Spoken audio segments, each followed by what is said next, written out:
sign is waiting. Wallish to me, but Fate is on your side. You hear the distant thunder. the Beezer. There's lightning in your stride.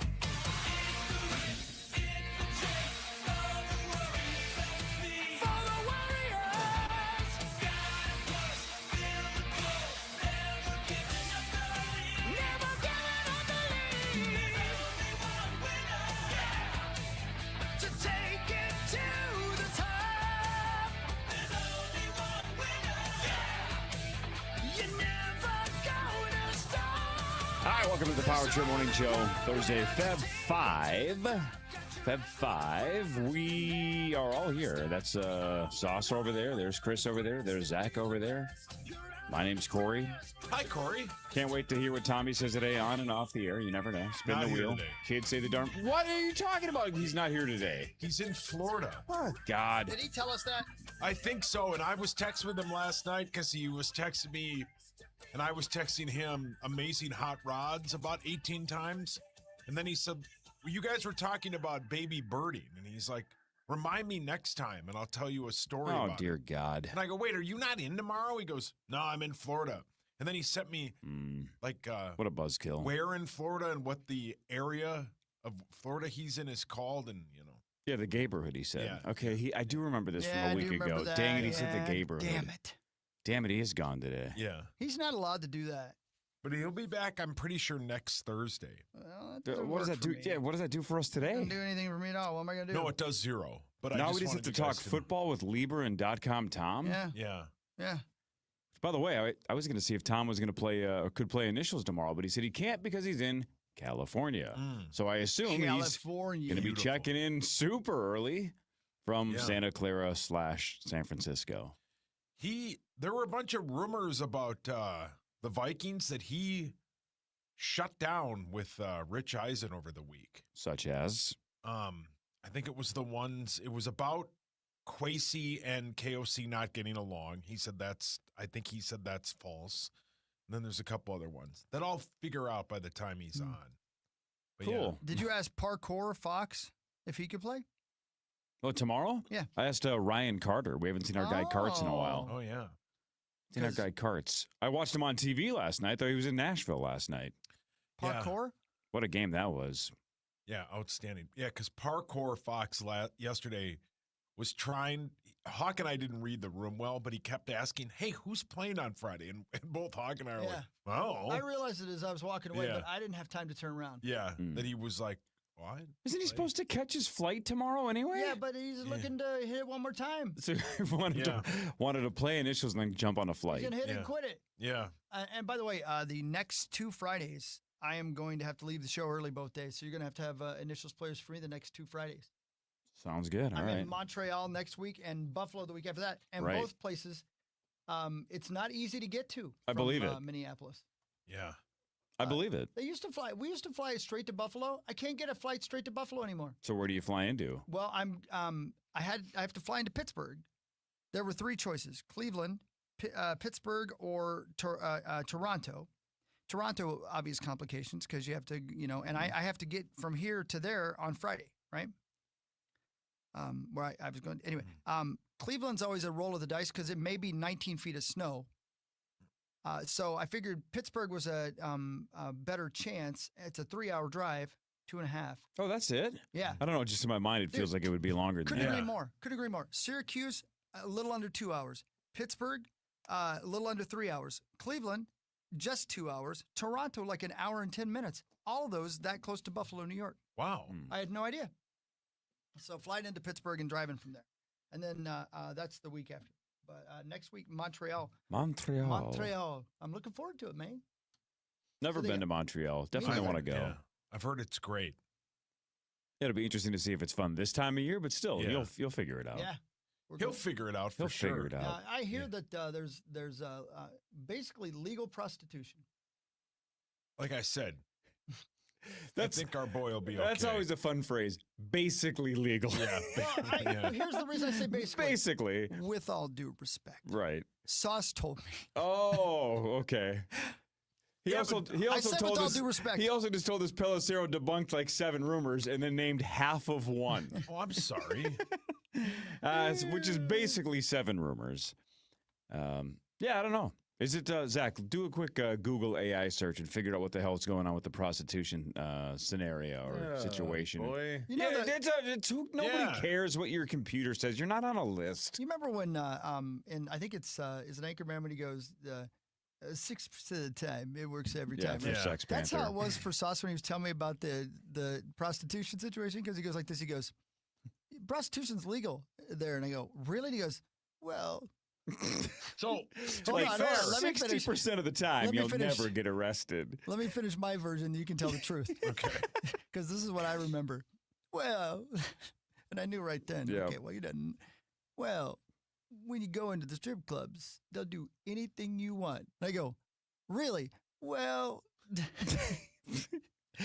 that's what Ryan's brother Johnson told me. Oh, okay. So a So- friend of a friend of a friend of a friend said you can go absolutely bonkers at the club. Right. I've never been there. Mm-hmm. But yeah, a friend of ours Mm-hmm. told me that it's Land of the Fly or Lord of the Flies. You can just go Yes. nuts. yes. In the clubs though, or on the street? Because I think in the club. Like I said, I've never been. I think it's Mm. 50. Yeah, great song. 50. yeah. Yeah. In Canada, including Montreal, the selling of sexual services is legal, but purchasing them is a criminal offense. Mm-hmm. Yeah, got it. So, So I can try to sell my sex. Yeah. correct. But Okay, if cool. somebody actually buys it, they're in trouble, Right, not you for right. selling it. That's a reframing for the prostitutes. That is a reframe. Yeah. If I walk up and she goes, "You want to have a good time?" and I'm like, "Let me ask you a question. Do you want to have an average time?" Yeah. Tied out. What if you sell to yourselves to each other, It's a great, Yeah, great good question. point. What if- yeah. and then like you get like half off? Yeah. Right, it's that's how Well, that's listen, how the if I'm gonna gal pay gets for it- paid, right? Is the price difference, right? Yeah. You negotiate a price difference, then you're both selling it, but Yeah. then you're both in Yeah. trouble. Because I'm going to write a letter to her and Yeah, go, 'cause you're both- "Excuse me, ma'am, but I only got half off." Yeah. Yeah, I was trying to find a loophole, but I actually got both people in trouble, right? Because then they both would be buying it, Yeah. even though they're both also selling it. Yeah, right. Man, this is like This ain't fun. Inception. Yeah, I Yeah. don't understand. I don't get it. I don't understand. But anyway, I wasn't going to do it anyway. I just. Yeah, You know. that's not you. What's wrong with your eye? Yeah. Are you okay? Are you having a fit? No, I wasn't going to do it anyway. No. Well, and again, everybody there basically speaks French anyway. So if you get busted, just go, I no speak English. Is that how I say it? Yes. Yeah, yep. It's exactly how you say it. But I will say this. You guys remember me talking about my massage the other day? Sure. Yeah. You remember how I spent the whole time thinking how much she hated her life? Mm-hmm. Can you imagine if I was paying for sex? The Ugh. entire time I'd be like, God, I'm so sorry. And I'd be like, boo. Yeah, how do you have fun if There's you know they're no not way. having any They're fun? not having any Yeah. fun. And I know this from experience. No. I've been there, right, 'Cause- Sauce? Because I have to think I mean, that like adult film, actors and actresses have to perform. It's like this is permanent. This is Yeah. this is a movie you're making. Yeah. Acting. Prostitutes are like, just hurry up and get this over with. I gotta believe You're not. right. They're not. You're not watching the sequel, right? It's a one-time act with that Yeah. gal, so she Yeah. doesn't care. She just Yeah. wants it over with. Yeah. Just do Yeah. it. Do whatever you're gonna do. Can you just Yeah. wrap this up, please? Yeah, Just get it I'm over looking with. for a hooker with a heart of gold. Thanks. That's like community theater. I want one that Sell it a really little is bit. working her way through college. Sure. Thanks, Neil Young. Neo Young? Yeah, from The Matrix. Oh. It was a prequel. Yeah.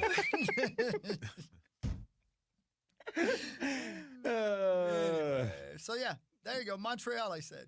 Yeah, that sounds pretty cool. Actually, It does sound cool. And I Yeah. hear it's a beautiful city. I hear everywhere in Canada is I know. beautiful. I haven't been to Canada. I think I went to Winnipeg when I was like 10 or something. I forget. But that's it, man. Everybody says Banff is unbelievable. Calgary and Banff is the most beautiful thing I've Yeah. seen with these eyes. That's what I've heard. I've heard the Vancouver/Whistler area for skiing and snowboarding is Yeah. second to none. Yeah. And that Vancouver is beautiful in general, even in the summer. But would love to go to the West Coast. Speaking of that, I was listening to Bump yesterday, and he was talking about sports, and it reminded me of you, Corey. Go and on. that's never happened. No, that never Wow. happens, especially sports related. Imagine trying to ski down a hill just at your level, right? Not say you're much better than I am. but you get my With a point. ruptured With a rupture? Yeah, ACL. If it's a little bit. Yeah. Yeah, I don't get it. Look, I've heard a lot of people talk about Lindsey Vonn in the last 2 or 3 days. In a skiing scenario or a snowboard scenario, there's a lot of your lower leg that's kind of locked in, Oh. right? There's a lot of brace to Yeah. it. You're locked in there. And everybody that's responding to, well, should she be doing this? Can she do this at all? It's if you get a really, really, really firm knee brace, there's not much more damage you can do to it. So it's just, can she tolerate it? Yeah, the pain. Yeah. I don't know, man. Like, I don't, I couldn't do it, but it's going to be unbelievable if she can. Yeah. Yeah. Yeah. It's going to be awesome. I mean, it's going to be arguably the story of the Olympics if I she wonder can if she's figure gonna this be out. on Canada Correct. anytime soon. Your mic's on. You can't afford her. No. I can't. No. There ain't enough money in the world. Yeah. Man. So Yeah, I you're don't know how saying they do that. My house, my car, my bank account. It's still not enough? Yep. Damn it. I think you're SOL, buddy. Yeah. Well, we the only thing we got in common is bad knees. Yeah. You fake one. I do. Yeah, she has a partially fake one too. Did you Yeah. listen to Bump? No. He ran through No. her injuries yesterday that she's had in her life. It's unbelievable. I think it was Guernsey that said it sounds like a football player injury list. Like you can't believe it. So many broken bones, so many broken ankles, so many. I bet that's not uncommon for skiers. Probably not. No. Especially when you have to go balls to the wall and have Yeah. zero fear when you're going at the speed she's going. Right. My Zero. guess is lower body injuries is super common, Yeah. but a lot of times it's a career ender or a Yeah. career derailer, but she just keeps kicking ass. Man. Or like that one gentleman prevents you probably from having children. Yeah, the Frenchman. Yeah. Oh, the Frenchman. No, I'm all eyes on Lindsey Vonn. I'm going to be watching her for sure. Our guy Tyler sweet. George started doing TV last night, I think. Well, they did have some curling Yeah. prelims yesterday, and I believe there's more mixed doubles today. Yeah, I think last night he started. Makes sense. Oh, there he is. Oh, the gate to the groin for Yannick Bertrand, and you could hear it.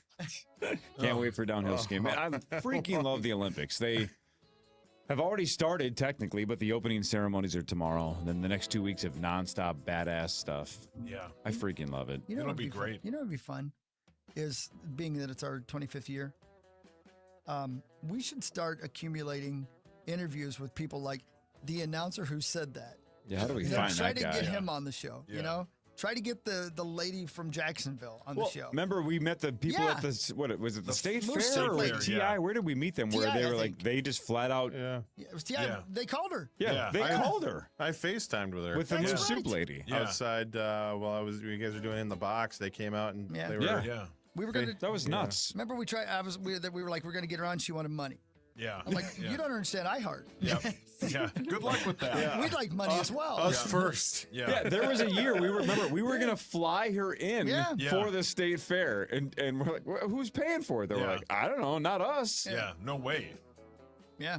I reached out to 93X. They thought about it. They were going to call. They were going to fly her in for us. Their Yeah. company said yes. That's nice. Can't of blame you. them. They're on the app. Yeah. They sure are. They sure are. Part of the iHeart family, technically. Yep. More of the Power Trip Morning Show after this on The Fan. Nothing brings friends and family together on game day like delicious King's Hawaiian sliders. Bring them to the big game table and be the real MVP.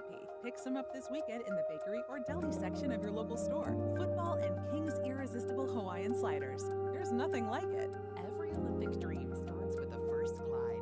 Through Learn to Skate USA, kids build confidence, strength, and joy on the ice. Learn to Skate USA offers programs for skaters of all ages and abilities. Find a program near you at learntosskateusa.com. Elevate your home's efficiency with Minn Kota windows. Our windows are designed to keep your home warm in the winter and cool in the summer, saving you money on energy bills year-round. Trust Minn Kota for superior quality. Midwest built, Midwest tough, guaranteed for life. Everything is about to change, forever, for the better. You found the love of your life, and you're about to ask for her hand in marriage. Only one major hurdle stands in your way. No, it's not her father. You can handle him. It's the ring. You need a ring, a diamond ring, and those cost a lot of money, and you don't know squat about diamonds. Just thinking about it sends your heart racing, and you break out in little beads of sweat. You're experiencing diamond anxiety, and I have the cure. It's a time-tested, proven technique. Now relax, take a deep breath, let it out slowly, and repeat after me. Wedding Day Diamonds. Yes, Wedding Day. Our family has helped anxious guys relax, actually enjoy the process, and know that they've secured the best possible diamond engagement ring. Their money.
The Gopher basketball team. A crazy start for the Wild and an awesome finish for the Minnesota Wild. And then the Wolves struggled all freaking game long until it mattered the most. And then Ant turned it on and the Wolves found a way to win. So all three squads win. Yeah, hell yeah. In dramatic fashion. We'll break it down next segment. Pretty cool. Yeah, man. Especially the Gophers, man. Shout out to Nico. Yeah, they played, 7 guys again? And I think everyone for Michigan State played. Inbounds, lobs it down to Osama behind the defense, and a slant. Oh, he missed the dunk, but it doesn't matter. Ball game. It's over. The Gophers have stunned 10th-ranked Michigan State. Minnesota leads it wire to wire. It's a court storm at the barn. Gophers 76, Michigan State 73. And the losing skid is over in quite impressive fashion. Yeah, if Grimmer's here this morning, come on in, Grimmer. By the way, are all those people still here during the reno? I doubt it. I haven't seen any of them. So I haven't seen hardly anyone at all. Yeah. Period. No. Yeah. I wonder if they're even in the building. I wonder if Grimmer's even working from here for the next handful of months. No, maybe Haven't seen not. him once. No, I haven't either. They're moving, I think, too. Oh, They're moving away from us? Yeah. why? Are they going to do it in the middle Well, of the we're night? downsizing by a lot, so So no more Grimmer. no, He won't be in the building.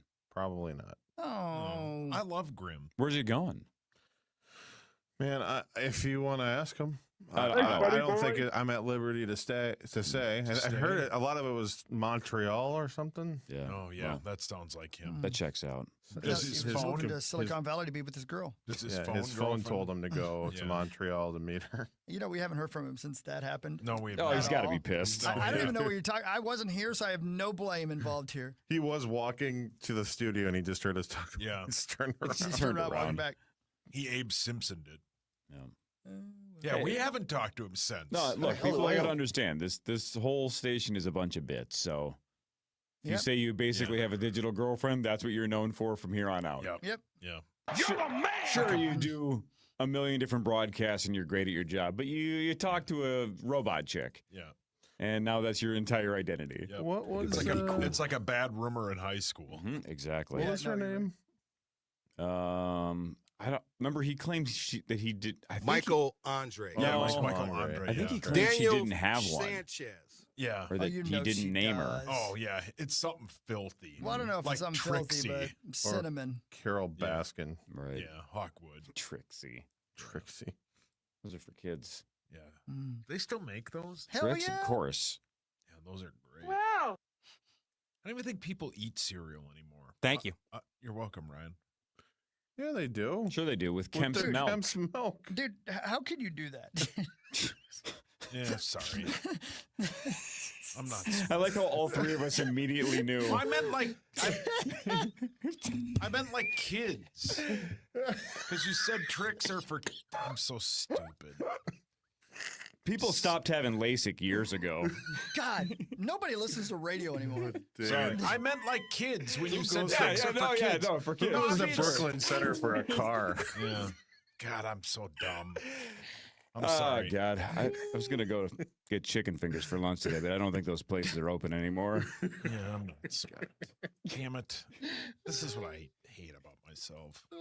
You're like Tommy from Tommy Boy. Let me tell you why I suck Oh, as God, a salesman. I'm so bad at this job. I meant like kids. That doesn't make it better. Kids like cereal too. In fact, they crush primary cereal. Go to the demo? cereal aisle. You Yeah, know, are it's- those old boxes? I only get the Cheerios protein when I Oh, go. is sure, that right? sure. Yeah, Okay, yeah, yep, yep. Yeah. Yeah, that did it. God, I'm stupid. Oh, man. No, kids still love cereal. Well, they should.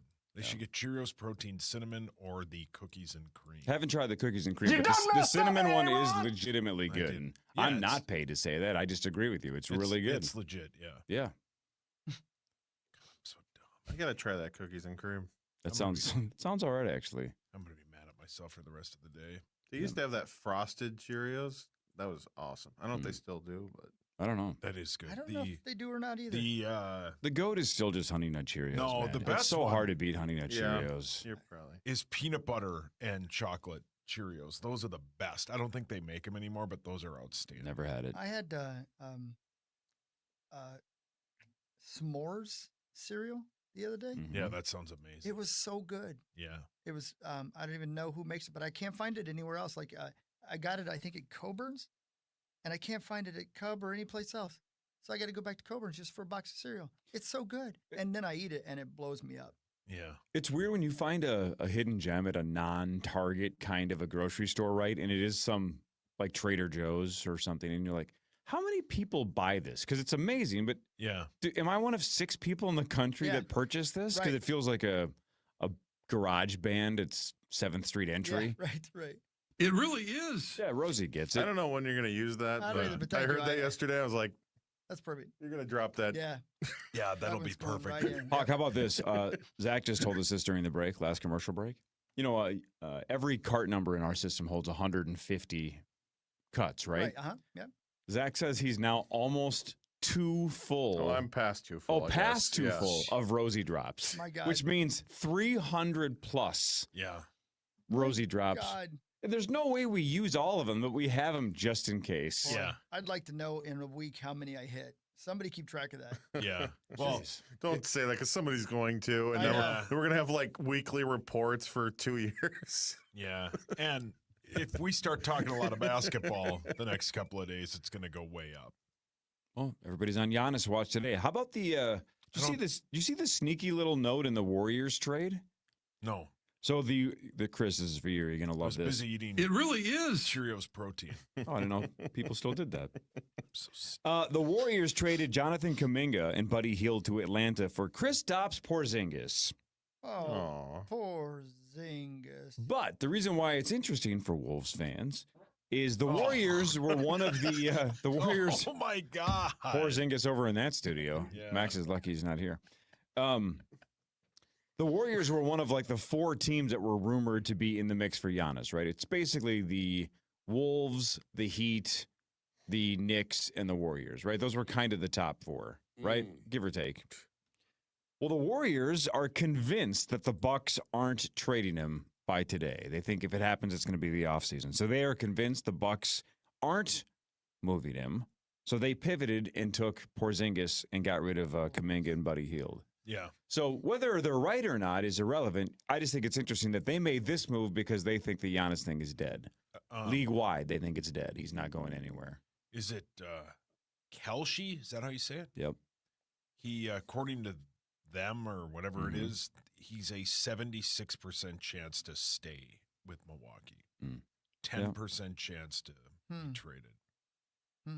I think if it would have happened, it would have happened yesterday. You know what's nuts about? I saw you tweet a day or two ago that temporarily on DraftKings, the Wolves went from 25-1. They still are. To 12-1, right? They're still 12-1 right now. So you only jump that high if you think Giannis is coming.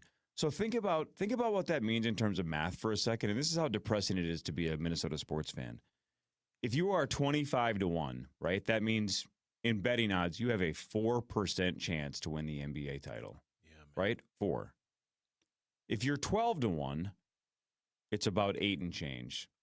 So even if we empty the cabinet and say, take everything you want, we'll take Giannis. Yeah. There's a 92% chance we don't win the title. Isn't that nuts? Yeah. Now, in reality, is it really only 8%? Probably not. It's probably slightly higher than that. But you're still a massive long shot because it's a crapshoot. Once you get down to like the final, 8 or so, almost any of those 8 teams can win. And all 8 of them have to beat the Oklahoma City Thunder, which is not going to be easy unless there's a major injury. And Shai Gilgeous-Alexander is out after the break. So do you empty the cabinet for a 4% increase? Yes. I don't know, man. I think you do. Be an awesome story. Yeah. Yeah, I don't think it's happening. I know. It's too bad. But I think I give them whatever they want. Can you imagine having Ant and that guy on this team? And then just put a bunch of scrubs around him. Yeah. I heard they don't want no scrubs. Man, I heard that on the way in this morning. Yeah, great song. Now I can't stop singing it. I'm trying to holler at people. Yeah. I can't believe you knew that.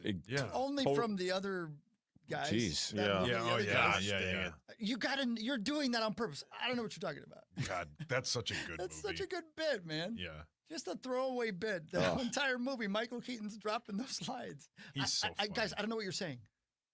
It is such an underrated movie. It didn't do anything. It's so good. Like it did. I don't think it did well in the box office. It's just a cult classic. Yeah. The other guys. Don't go chasing waterfalls. So good. Captain, come on. By the way, speaking of weird movie notes, again, I'm just like Instagram is just feeding me with really cool behind the scenes movie stuff the last couple of weeks on my algorithm. Maybe it knows. Maybe because I keep clicking on it, so I keep getting intrigued. I saw about a 30-second clip of Bradley Cooper talking about the Hangover movies. Yeah. He said when he was making the first Hangover, they were actually staying in Caesars, right? And again, this is before he broke out. Like that was his breakout moment was Hangover. Oh yeah. He had just been in a couple of smaller things before that, and he was the bad guy in Wedding Crashers. but it wasn't a household name, right? No, right. So they're all staying at Caesars. He said there's a scene where he's still got the tiger scrapes on the side of his neck. Yeah. And he goes into the elevator with the public, and he completely forgot he still had the scrapes on his neck. And he's like, it's Vegas. Nobody knew. Nobody cared. My gosh. And he said he would go up to his room, and there were days where he didn't know if this was a drama or a comedy. Because he's like, today we had a guy get out of a trunk naked, and we're threatening to kill people. He's like, is this supposed to be funny? Yeah. And of course, it's one of the great comedies in the last quarter century. Oh, it's so good. But he's like, I didn't even know if anybody was going to watch it. I didn't even know what we were making. Yeah. I'm like, when you think about it like that, it's a dark-ass movie, right? There's ransom and possible murder, and there's a friend missing. Kidnapping. Underrated great soundtrack, too, man. Yeah, oh yeah. Is that Songs right? I would never listen to that when they come on during that movie, I'm like, yeah.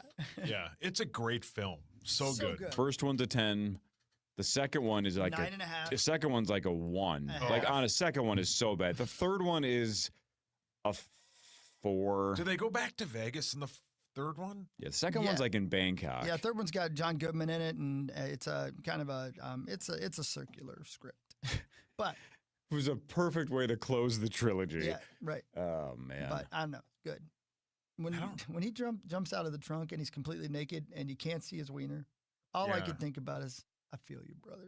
Yeah, same. When you got more whoosh than wiener. Yeah. Poor Muss.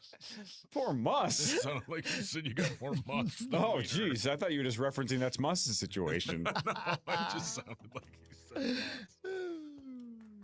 Man, I haven't watched the first one unedited in a long time. Yeah. Yeah. I'm so sure good. it holds up. It's fantastic. I can't watch it without like booking a trip to Vegas. Yeah. It shows you all the best parts. Yeah. Dude, the World Series of Poker schedule is supposed to be out in the next week or two. I can't wait because that means I'm booking trips. Like Yeah. I have, it's going to be 6 or 7 months in between Vegas trips. Come on. Yeah. Can't wait. And what's nuts about living in Minnesota is even though I'm booking a trip for June, it's going to get me super pumped in February Hell yeah, just to man. have it on the calendar. Yeah. It's like they always say about vacationing that in terms of like dopamine, you just need to look forward to something. Yeah, especially with the weather. Yeah. And I'll wait 5 months. What do I have to do? I got nothing to do. Nothing, man. Front Page Sports is next. Lieber in like 25 minutes. This is the Power Trip Morning Show on The Fan.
All right.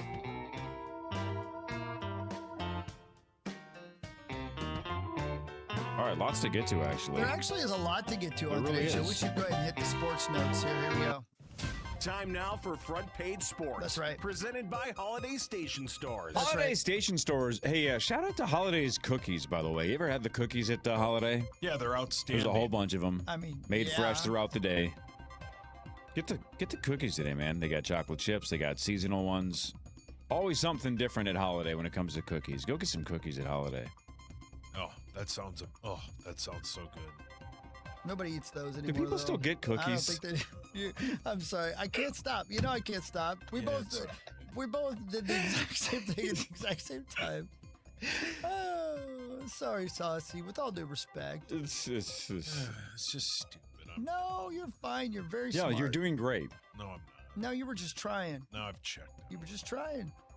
You've All checked right, out. let's start with the upset. The Gophers were Hell yeah. pretty sizable underdogs against number 10 Michigan State, but the Gophers hold on and win 76-73. They had a halftime lead. They had a big lead in the second half, and then here come the Spartans, and they made it very close. The last 2 minutes was a crazy push by the Spartans to come back and almost win it. But they hold on. The Gophers pull off the upset. 0 points from the bench. All 76 Gopher points came from the 5 starters. Yeah. So that's actually awesome and terrifying at the same time, right? We just don't have a lot of depth. We don't have a big rotation. Only 7 guys played, but the 2 guys off the bench did not score. Jalen Crocker-Johnson leads the way with 22 points. Cade Tyson with 17. That ends the 7-game losing streak, but it's also the first win over an AP top 10 team for the Gophers since January 16th of 2021. Wow. Haven't That's sweet. defeated a AP top 10 team in 5 years. Imagine That was against number 7 Michigan at the time. if the Gopher, and they will, but imagine when that team has, like, they can go 8 or 9 deep. They're doing this with basically 5 players. It's like you said, the bench didn't score. So the 5 players they have beat the 10th ranked team. That's a well-coached team, man. Pretty cool win. Yeah. 11-12 now overall, 4-8 in the Big Ten. Michigan State falls to 19-4, now 9-3 in the Big Ten. The Gophers host Maryland Super Bowl Sunday at 1 o'clock. On this station, you would know that, but you delete the thing Abbott sends you. Immediately. Yeah, immediately. I don't even know why he sends it to me. I don't either. I used to care back in the day because that would include like Sludge and Lake scheduling versus the Wolves versus the Fan Outdoors. And I'd be like, what nights am I on this week? I think that was the last time I checked and cared, you know? Yeah. He color codes it. Like he takes so much time to make it look He good does. and make sure it's professional. He does a very good job. And I race to see how fast I can delete it. Yeah. The Minnesota Wild had a super strange and awesome game last night. Matt Boldy had a hat trick the first 12 minutes and 58 seconds of the first period. Unbelievable. Fastest hat trick from the start of the game in Minnesota Wild history. But the Nashville Predators wouldn't quit. They kept coming back. It didn't matter what the Wild did. They get to overtime 5-5 before Boldy gets another point. He assists on the game winner to Jared Spurgeon. The Wild win 6-5 over the Preds in overtime. They've won 5 straight. They have the second most points in the NHL with 78. Just 5 points behind Colorado, who's struggling over the last 10 or so. I believe, Zach, you said they were mortal yesterday, and it appears to be the case. They have 83. They have played 3 fewer games in the Wild, so that's something. Which is crazy. Yeah, I don't know how that happens, but I guess it means a lighter schedule for the Wild compared to the Avs in the end of the season, which is nice. But And the Wild's next game is against those Colorado Avalanche on Feb 26. So we have 21 days from now because, of course, the Olympic break for the NHL is underway. what a way to come out of the break. Yeah. But yeah, Maybe the best way. You mentioned Right? Slay the yeah. dragon to start that not second half, but post All-Star half, and let's go. Mm-hmm. Do it. Yeah. And they have a game the night before. They have Utah the night before. So Colorado's going to be on a back-to-back. They're going to be tired because the Mammoth are going to give them all they got. And then we play the Mammoth after that. We're swapping teams. It's like a 3-way. That's hot. Yeah.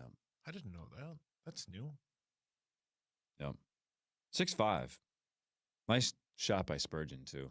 Yeah. I was watching that game. I saw it live, Zachary. How Really? about that? Yeah. Yeah. I was listening to the first period because the kiddo was at gymnastics, so I heard the Boldy hat trick, didn't see it, but then watched the end when I got home. It's sweet. So I bizarre. watch sports. Are you guys proud of me? I watch sports. Good for you. Yeah. Yeah, it They're doesn't fun. surprise me. Yeah. And it was a great I knew game. you were in the closet about Yeah. that. And a few other things. I like to dabble. Yeah. Yeah, we know. I like to dabble your in toe sports. Yeah, the whole town knows. The Wolves won 128-126 over the Raptors and had 13 in the fourth quarter. Wolves came back from down 18 points. Bones Highland had 20. That's insane. Here's something that's kind of nuts, though, unless you read it. It's hard to guess. Let's have Chris go first. Okay. Give me the year, the last time the Wolves won a game in Toronto. Now, I'm going to help you a little bit, Chris, because I know you're a huge NBA fan, but let me help you out with this.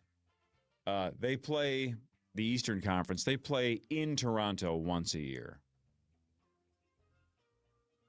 Is it still the Raptors? Sure is. Mm-hmm. When was the last time the Wolves won in Toronto? They play there at least once a year. Once a year. Well, there's a reason you're asking. It's had to be a long time ago. 2018. They beat Toronto in the bubble, but in Florida, I think in 2020. No.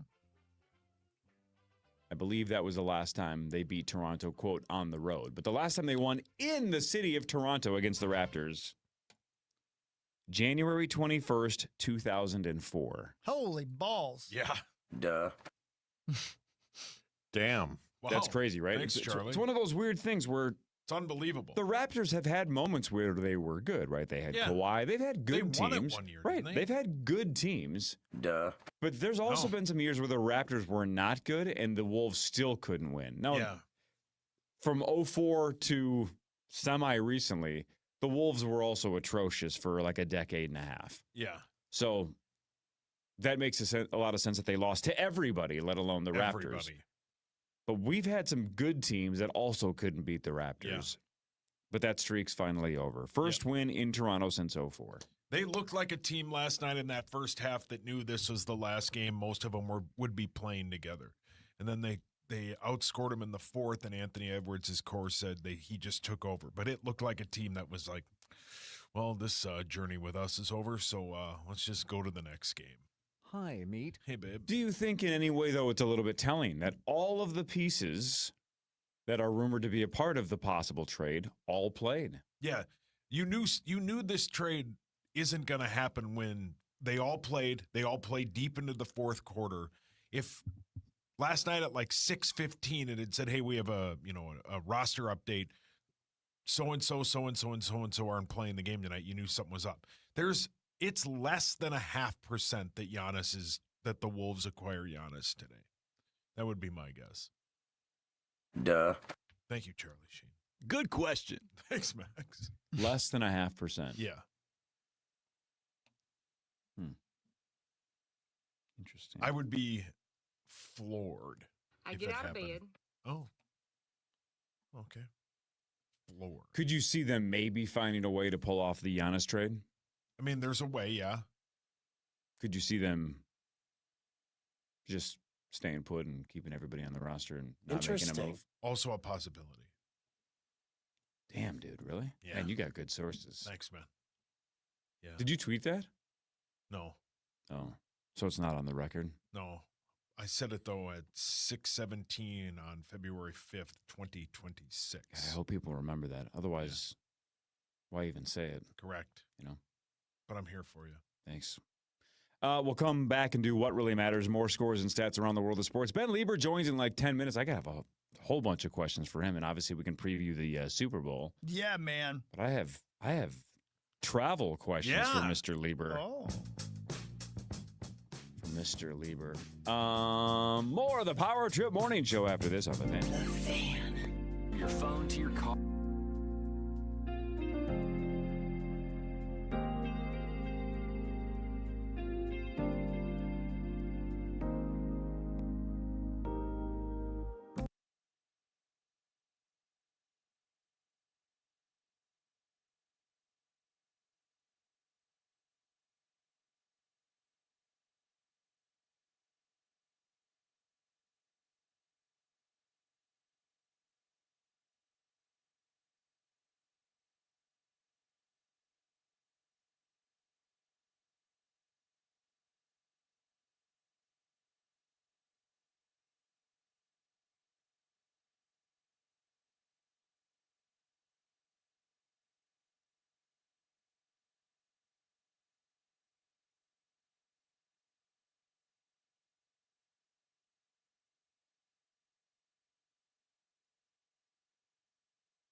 The KFAN.com keyword contest.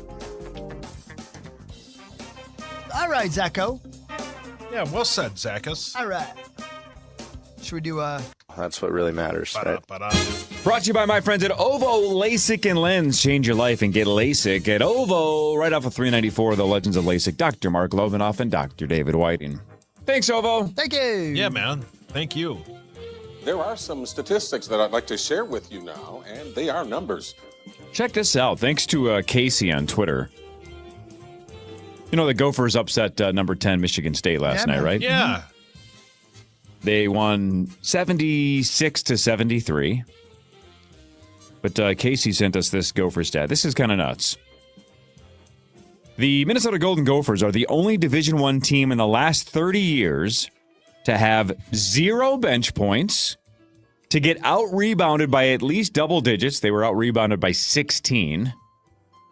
Allow 50-plus points in a half, because they gave up 52 in the second half, and still win. They're the only one in the last 30 years that has done those three things. 0 bench points, get out-rebounded by double digits, and allow 50-plus points in the in either half. Check this out, though. During that stretch, teams that had fallen into that category were 0-25 and lost by an average of 21.7 points. So not only do you normally lose, you get smoked, right? Yeah. You gave up 50 plus, your bench gave you nothing, you're getting out rebounded, you should get crushed. The Gophers won by 3. Hell yeah, man. So thanks to Casey for the cool stat. What really matters is this. Good doggy. North Dakota State Highway Patrol Bloodhound being credited with helping find a missing boy.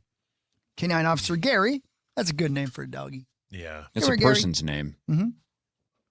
Gary, who recently celebrated his very first birthday, helped find the missing 10-year-old in Sioux Falls about 2 weeks ago.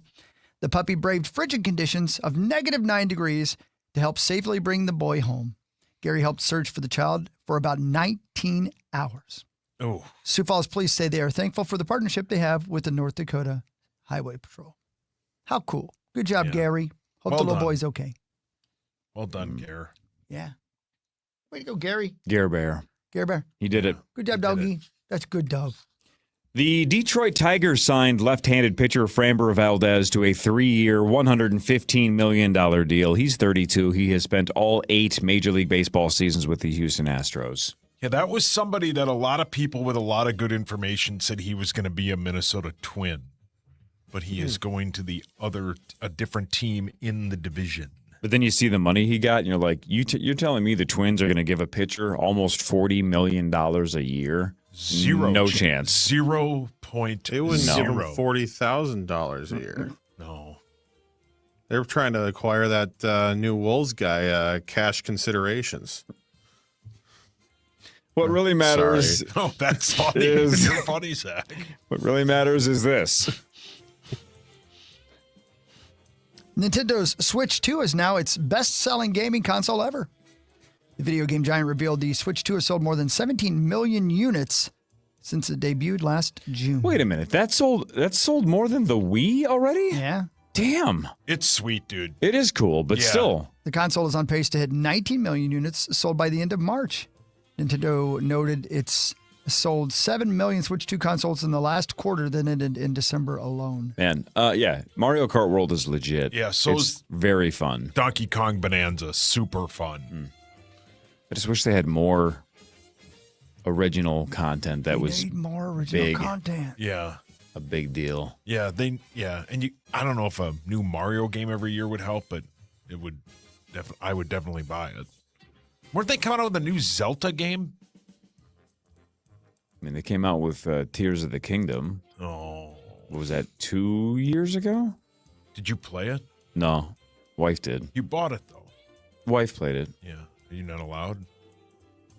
No, I could play it. Can you sit in your driveway and play it? Yeah. Yeah, with the Switch, actually, you could. That's what I'm saying. I could just sit in the driveway and play Zelda. You'd be cold, probably. Yeah, but he's used to that. Driveway club's been fine the last couple of weeks. No big deal. And it's probably going to get better. I think it's brisk, going to be baby. in the 40s today or tomorrow. It's going to be snow melts, though. Yeah, that's fine. Not for. I'm into skiing now, man. Like Yeah, he's a skier. I'm a skier now. He's a skiing machine. Not like that. Oh, I know Tommy's normally here on Thursdays, but not, He's not flying like home. that. Is it my turn? I don't know.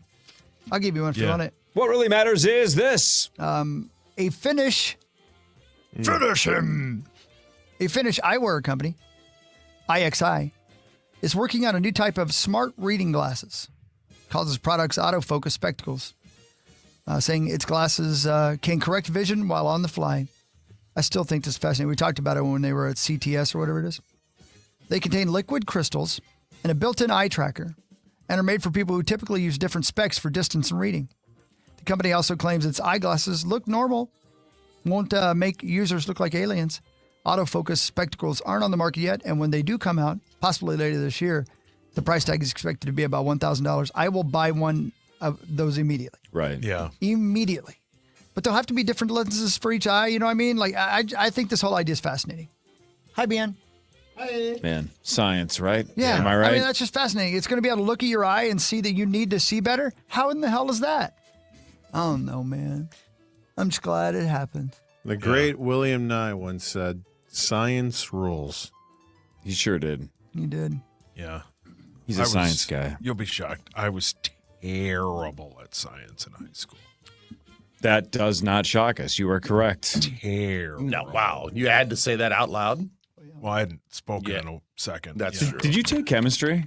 I did, yeah. Oh, my gosh. But it was one of those bits where, like... Were you in there and by yourself? Because you've never had chemistry with anybody. Oh, man. And a lot of people think you smell like sulfur. I don't stink. Finish him. Do I smell? No. I try. That's what a lot of people. I don't think. Yeah, no, we don't think so. Just about a lot of other All people. the sales gals say it, but I don't think you smell. I don't think I stink. I don't think you do either. I don't think you do either. No. Thanks, Ben. Yeah. It's like a cinnamon roll. It's like you don't have a smell at all, like good That's or good, bad. though. Yeah, you're just like very neutral. Yeah. That's good. No, That's good. Yeah, no pheromones We at didn't all. even notice you're here. Yeah, Yeah. I don't know what I was going to say. So you struggled in Yeah, chemistry that's what you and just said. You told us science. Yeah, I you weren't took good it. at science. I don't know why, like, they allowed me to sign up for it because I think, and you guys will know this, and you have probably smart children.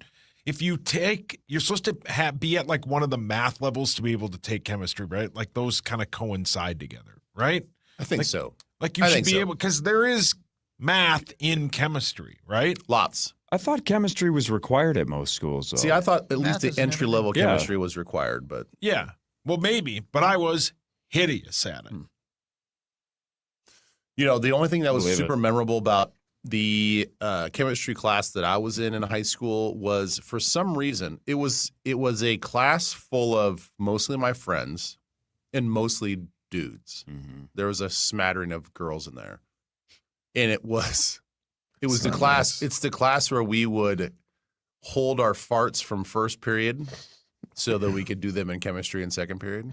It's And then- impossible. Yeah. Yeah. And then one of my buddies, he had like a scientific method. He's like, if I eat 2 bowls of Raisin Bran. Okay. Oh, kids still eat cereal? But this was back in the day. Well, this was back in the day. Sure. Yes, My guess is kids still eat cereal. And if they want to just have some epic farts, I would suggest eating Raisin Bran. Raisin Bran. Okay. And yeah, he would hold them all the way through literature class, which was first period, and then just unleash hell in second period. Not like into a Bunsen burner or anything, No, right? no, no. Like just in He general. would do it on those like hard acrylic seats. Oh, okay. yeah. Great Yeah. amplifier. Maximum echo. yeah. Maximum echo. Yeah, it was. Reverb set to Oh, 11. So good. I mean, Super bassy. what a brave thing to do, because Times were different, Zach. well, Yeah, to hold it times were for different. literature Service. class when Yeah. it's, I'm sure many times it's very quiet in there. Like, even if you let a little peep out, people are going to hear it. The fact that he held on for dear life, and Let's give the kid some credit for That's- bravery. Yeah, Just man. be Yeah. himself. You know? I hope you guys made him like homecoming king or something. We didn't. Were but- you No, I was not. snubbed? You and I was snubbed Belichick. and stubbed for sure. Yeah. And that other guy, Robert. Ladies and gentlemen, can I please have your attention? Oh, boy. I've just been What'd he handed say? an urgent and horrifying news story. Ben, you're going to Egypt for an 11-night river cruise in 2027. You're going to Egypt next year. I'm going to Egypt next year. That sounds pretty cool. Hell yeah, man. Yeah, I'm beyond excited. I obviously have a long time to wait. Yeah, so a year from May. Yeah, in May. Yeah, a year from May. And it's going to be awesome. It's going to be, I think, even longer than that. So I think the first we get to Cairo. We're in Cairo for like 2.5 to 3 days, maybe 2 nights, 3 days. Then we jump on another plane and we fly to Luxor. Then we jump on the all the way back to Vegas. Wow. Unbelievable. Yeah. What a waste of time. Yeah, that is. I know it is. It is kind of a long flight to go to Cairo all the way back to Vegas, and then we're gonna like jump on the Nile River cruise. So we have to go back to Egypt, and then.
Would Hawk let Meatloaf with the BTs motorboat?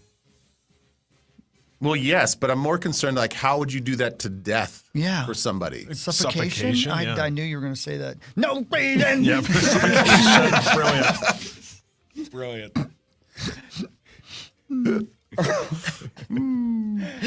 Oh, man. Is it my turn? I think it was Hawk's turn. Yeah, what really matters is this. I think it was my turn, me. Mm-hmm.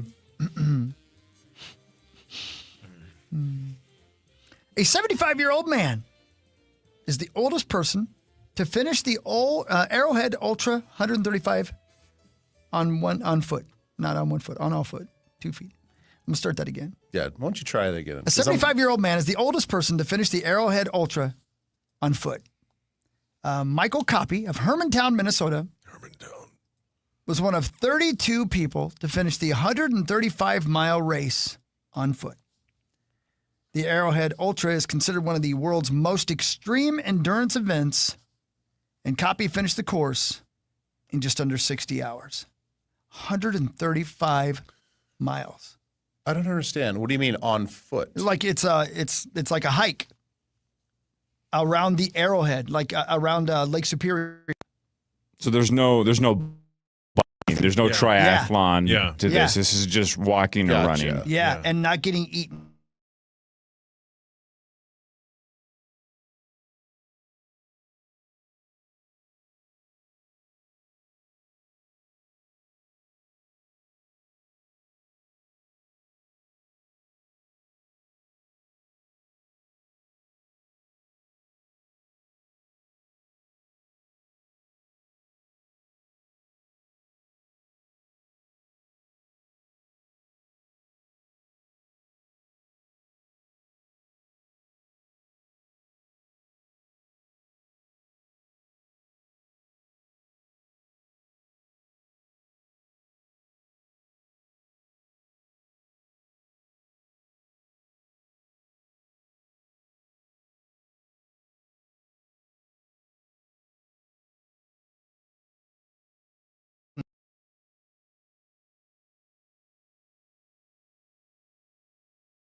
So I'll be waving to you as you guys drive in because I'll be holding a sign.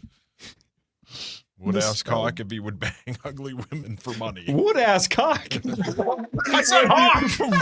What? Don't call me wood ass. What? Oh no, man. What does Pinocchio have? It's gonna be woody ass.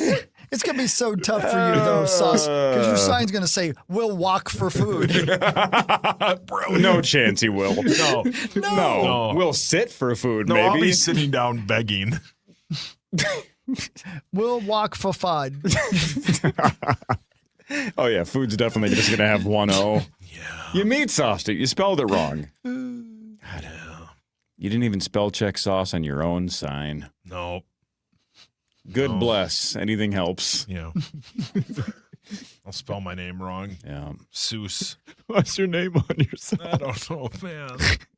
My neck hurts. Oh, yeah. How's your neck? It hurts. looks terrible. Yeah. Oh, you hurt your neck again? Oh, dude, Yeah. look at it. Look, he can't turn his head. Zach nailed it yesterday. He said he moves like a mascot. Yeah. 'Cause it just... My little boy had a fever, so I laid in the chair with him and held him while he slept. Talking about Louis or your thing? No, my little boy, Louis. And I had to sleep like this. And I woke up and I was like, oh, God, my neck. Yeah. But he's better now, and that's all that matters. That's good. I would Yeah. give him my neck if I could. Oh, he doesn't want that. Oh, No, God. It's a disaster. He's not that strong yet. Thanks a lot, Dad. Break time. Nope. Okay. No, not yet. The Wolves won 128-126 over the Raptors. First win in Toronto since 2004. That's nuts. Wolves have won 5 of 6. They host New Orleans on Friday in a 6-game homestand. That's got to be the longest of the year, right? Yeah. Got to think so, imagine yeah. there's not a longer home stretch than that. So a 6-game homestand. Trade deadline is today. Sauce your hands up. They are on my new favorite website is Kelshi. I don't know how it works, but they are now the favorite to trade for Ja Morant. Ja Morant? Yep. Yeah, Really? They said the asking price has significantly dropped. Like the Grizzlies are basically willing to just ship him off wherever. They just don't want him around anymore. Yeah. So, and he said that he wants to go to Miami or Minnesota. Yep. Is that a good thing? I think it could be. It depends on if he can. The thing with Ja now is that he's, relatively out of trouble. He just hasn't been playing well. That's the thing, is he's not being Ja Morant on the court. The off the court stuff is whatever, but the on the court stuff is what really counts. And he's not even being that right now. So that's my main concern with it. Ja. I mean, this is the cheapest you could get him. Yeah, you might as well take a flyer, and then if it doesn't work out, you can. I mean, it might cost you Julius, but Orange Julius. oh, so good. Yeah, I think it could work. And then if it doesn't work, then you can put him in a trade package for Giannis in the summer. Would you rather have Ja Morant than Julius right now? For the chemistry on the team? You need a point guard. Yeah, I don't know, man. You have no point guard depth either. Oh, boy. A couple of years ago, that's the easiest trade in the world. Of course you'd take Ja Morant, but now it's like, I don't know, man. See, I'm with you. I'm like, I'd there's rather have something Randall. about it. It's like, I don't know. It just seems like not a good fit. I feel like what Randall does could be more easily replicated than what Ja Morant could bring to the team. Like we could just slot in Naz Reid for Randall. But how many games, Max, though? How many games in the playoffs? There was a handful of them that, like, without Randall, the Wolves get smoked, right? There were a couple of games he carried the team. Yeah, he did. He was great against Oklahoma. He has not been. And we'll see it in the playoffs when it comes here, but he has not been that Randall this year thus far. He also meat-sauced it a couple of times in the postseason last year, and it pissed us off, too. For sure. That whole Thunder series, pretty much. Yeah. That one where he basically turned it over and just stood there, and you're like, come on, man. Yeah. No effort to get back. He's not a perfect player, but I don't know if it's worth the risk with Ja. Yeah, but I think, as Maxo said, though, he'd only if it doesn't work, he'd be on the team for 3 months, and they'd move him in the summer. Because that was one of the rumors is they would get Ja, they would kind of rehabilitate him, and then move him to Milwaukee with his salary and all that to then get Giannis when Giannis is traded in the summer. Is Finchie the point guard whisperer? Well, Kevin Durant didn't want to play here because of Finchie is what I heard. Who'd you hear that from? Dan Gerdsey. Dan Gertzy. Yeah, Dan Gerdsey. His Used to be a brother's race car fused. driver. Yeah. Poor Dan Speaking of Gerdsey, if you're out there, where did you load in that Jefferson audio from yesterday, man? I got to play that for Ben. Did you Oh, hear that, yeah, I Ben? heard that. Yeah, with Kay Adams? Yeah, damn. Damn. What do you say? Right? Oh, I got to play it for it, but I got to find it first. Yeah, I can't play it. The Darnold thing? It's Yeah. good. Yeah. I can't play it from my. No, not the Darnold. No, the no, JJ the McCarthy thing. Yeah. I can't play from my YouTube because my Yeah. computer is from the dark ages. You may see the person who made my computer in Egypt on a hieroglyph. Yeah. These computers are terrible. They are. Anyway, that's interesting stuff. Oh, we got to go break. All right, the news in a second. This is the Power Trip Morning Show on the Fan. From the 1-800-ASK-GARY Traffic Center. This report is sponsored by CenterPoint Energy. Good morning. We have an accident, Highway 36, eastbound on the exit ramp to Snelling northbound. They cleared a crash 94 eastbound at Hennepin-Lyndale. Highway 36 is slow westbound from Hamlin to Snelling with gapers. I'm Maria Arnold, and that's your latest total traffic. CenterPoint Energy, helping you save energy and reduce costs at home. Visit CenterPointEnergy.com to find rebates and programs to improve energy efficiency in your home.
It is 7:07 almost, and it's the Power Trip Morning Show. And Zacho, if your computer works back there, will you try to get that audio from JJ from yesterday, Justin Jefferson? I can't. You can't either? This computer is on its... Yeah, I know. I don't know what's going on. But anyway, there you go. Well, trust me, it's fun. Maybe I'll read a dictation of it. Yeah. Sauce, did you hear it? Yes. Well, could you do a one-man play and basically act it out? Yes. Chris can be Kay Adams, you be Justin Jefferson. Ready? Yeah. I'll go first, dude. Man, what do you think, man? Quarterback. I don't know who that dude is. You don't know Kay Adams is a woman. Don't tell him. My apologies. Hold on. No, don't. No, if he looks her up, the show's going to do it. I'm trying to do a bit here. Yeah, we're trying to do a bit. Trying to do a bit. Please look her up. Yeah, I will. You think I wasn't gonna? Me? Yeah, you're Justin. He basically was asked by... No, not he. Go ahead. Sorry. You're him. Hey, SVP. Yeah. What's going on with your quarterback situation? I think he has room to grow. Maybe I didn't hear it. No, but there was like one phrase in it that was like... There were a couple things that he said were eyebrow raising, but we will ruin it if we don't actually play it. Yeah. There was a way that he... As of right now is the key phrasing when he was asked about J.J. McCarthy. He said, as of right now, J.J. is my quarterback. For me, it's to get him to get where we need to go. And twice he said, that's not what I'm paid to do. Yep. That's above my pay grade. Maybe that's what I was talking Yeah. about. She asked a question that was not one of those like dodgeable things that I didn't think that you had to go like company line with, and he like immediately kind of regurgitated that, and I was like, well, that's something you could probably answer. That's not above your pay grade, but like.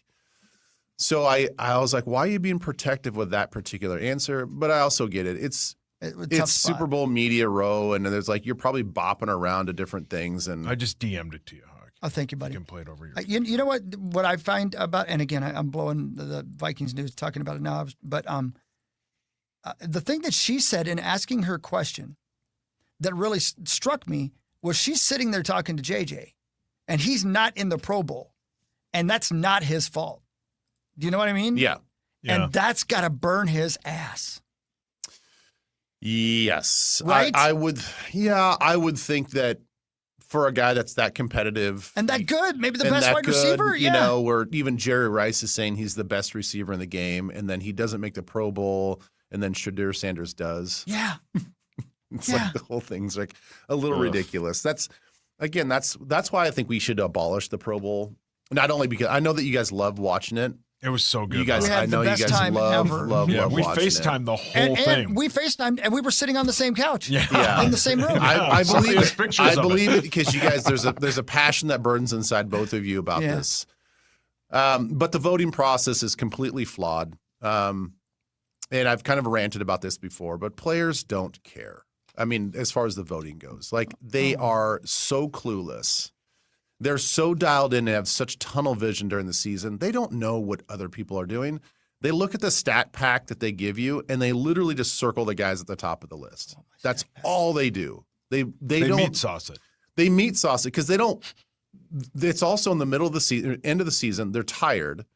They have a special meeting just to do this voting, and they're like, they don't. It's the last place they want to be. Like, we don't want to be here. I don't care. It's like. I don't care. I don't care. I don't care. Yeah. And then they'll just vote for their buddies, and it's ridiculous. So. Yeah. Anyway, they're not looking at actual skill. They're just like, oh, this guy had 1,800 yards. I'll put him in. Is it possible that he has a certain amount of money if he makes the Pro Bowl? Sure. I'm guessing there's some incentives. Drag your ass. Yeah. Like if my bonus was based on him getting words right, I'd be pissed right now. I'm sorry. My bonus is based on cereal sales. I know I made a mistake. I say too many things. I'm sorry, Cheerios. You're sorry, Jerry O? Jerry O'Connell from Stand By Me. Oh. Cheerios. Who knew Beetlejuice when he was a younger man? True story. It's a true story. So yeah, Jerry O'Connell, the fat kid in Stand By Me who grew up to marry Rebecca Romaine, lucky son of a bitch. He knew Howard Stern's Beetlejuice when Beetlejuice was younger. Yes, sir. Who, me? They grew up together. No, they live near each other. I may be wrong, but it was something like Jerry O'Connell's family or mother ran like a boarding house or something. Because he's like, you guys have Lester on. And they were like, who? And he's like, Beetlejuice. I call him Lester because he knew him from something. I'm pretty sure it was Jerry O'Connell. Yeah, you're right. Yeah. Thank you, Maxo. Yeah. Wow, that checks out, Max. Yeah, it does. It does check out. They grew up together. Yeah. I guess. Yeah. His mom was Beetlejuice's teacher. Or teacher, yeah. Lester Green. I didn't know his real name. Yeah. Who, me? Yeah, you. Damn, what did he look like as a child? Probably similar. Poor Beat. Back then he was just Lester. Right? No. And Jerry O'Connell was the fat kid. Yeah. Yeah. And now not anymore. One of them is gone too soon. One of them's married to Rebecca Romaine and the other one's Beetlejuice. Who, me? Yep. Beetlejuice is not dead, is he? No. Why'd you say gone too soon? You had me scared for Me a second. too. It's like, what happened? I need a national day of mourning. If If Beat passed away, would you take the next day off? No. I was asking hockey. Would you? Hi, Meat. Would you take the day off if Beetlejuice died? Wouldn't that be the day that we would just do 3.5 hours of a tribute to him? Yeah. Duh. Yeah. Duh. Winning. Poor Beat. That could be the day after the Vikings win the Super Bowl. If Beat died, I would do 3.5 hours of Beat talk. Yeah. You should start a That's Hawk's podcast. Beat talk. Oh, man. Poor Beat. He will be missed. No, somebody feed the cat. I don't know what's going on, Ben. I don't either. I'm just looking at Beetlejuice pictures. He's Yeah. he's an interesting guy. Interesting guy. I just feel like if he got his teeth fixed, he'd be fine. I don't think so. Well, I mean, I thought they did. For the most part. I don't see one picture here where he's got fixed teeth. Oh, I thought it's like every Howard picture I got him scroll. new teeth. Every picture at the bottom of the screen gets worse and worse. Oh, poor Beetle. Who, me? He's the best. When Howard starts talking to him and complimenting him, Yeah. and he's being so sweet to him. I've always been jealous of your body. I know. I just love it. Yeah, it's so nice. I know it. I hope Yeah. it makes him feel good. Yeah. Or when he played in the Super Bowl. Yeah. Beetlejuice said he played in the Super Bowl? Yeah. I'll tell you one thing's for sure. When Beat leaves the Stern Show, he has more self-respect than you do when you leave here. Yeah, they're nicer to Beat than you guys are to me. And he thinks he killed it. Right? He's so proud of himself. Yeah. He's got better teeth. Man, I'm going to order this. Nice teeth. He's probably got a stronger neck. Yeah, well. And probably got a bigger... Probably. Mine's kind of tiny. Boy, he's a little man, isn't he? He is a little man. Yeah. I'm a little man. Who, me? Wait, You both wear diapers. I don't wear diapers. Certainly not. If Beat Sunday afternoon, I hope this doesn't happen. Go on. No, don't say it. Don't put this do up it. in the ether. Please don't do it. We talked about Catherine O'Hara last Friday morning, and she died later that day. Oh, Yeah. boy. We did. Never So mind. maybe we shouldn't bring up Yeah, Beat. don't bring up the Beat. To Beat. So if something happened to Beat, something maybe bad, Mm-hmm. on Monday, we Sounds like would a talk threat. more about Beat than the Super Bowl. I would. I don't know if the show would. I would be more interested in the life of Lester Green. Well, I'd have the day off. Would you take the day off? No. No. What a great bit. People are tuning in to hear our reaction to Super Bowl Sunday, and we have to post on social media. The power trip is off today. Mourning the death of Lester Beetlejuice Green. I'd be crushed. It'd be Beat Reevement. Yeah. Yeah, that's what. Yep. That's what you do when you go to Vegas. We hope to be back on Tuesday, but Please respect us. oh man. And if you would please join us in a moment of silence. Beat! Who, me? Who, me? Thank you. And now here's Creed versus Nickelback, duel of the decades. Anyway. All right. I know we're guaranteed human here at iHeart, but that would be the day just to have AI Beetlejuice host the Power Trip morning show. Just let him do it for 3.5 hours. I don't think I'd do it. Oh, you would be? I'm dead. Oh, good. That's Monday, 5:30 to 9. Sauce will walk us through sports after this. This is the Power Trip Morning Show on the Fan. Jefferson Lines is your #1 bus experience. My name is Chris Hockey, and I can vouch for that. With daily schedules to every corner of Minnesota and to thousands of destinations across the country, it's the most convenient way to travel. Jefferson's luxury motor coaches offer free passenger Wi-Fi and individual charging outlets so you can stay connected. Ride comfortably and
All right, here it is at 7:22. Ladies and gentlemen, thanks for tuning into our stupid little Power Trip morning show. We talk football and farts. What's the other F? There should be 3 Fs. It's the rule of 3. No, probably not that. Funkhauser? Funkhauser. Yeah, that's good. Okay, cool. Yeah. We try to have fun. That's what we try to do. Duh.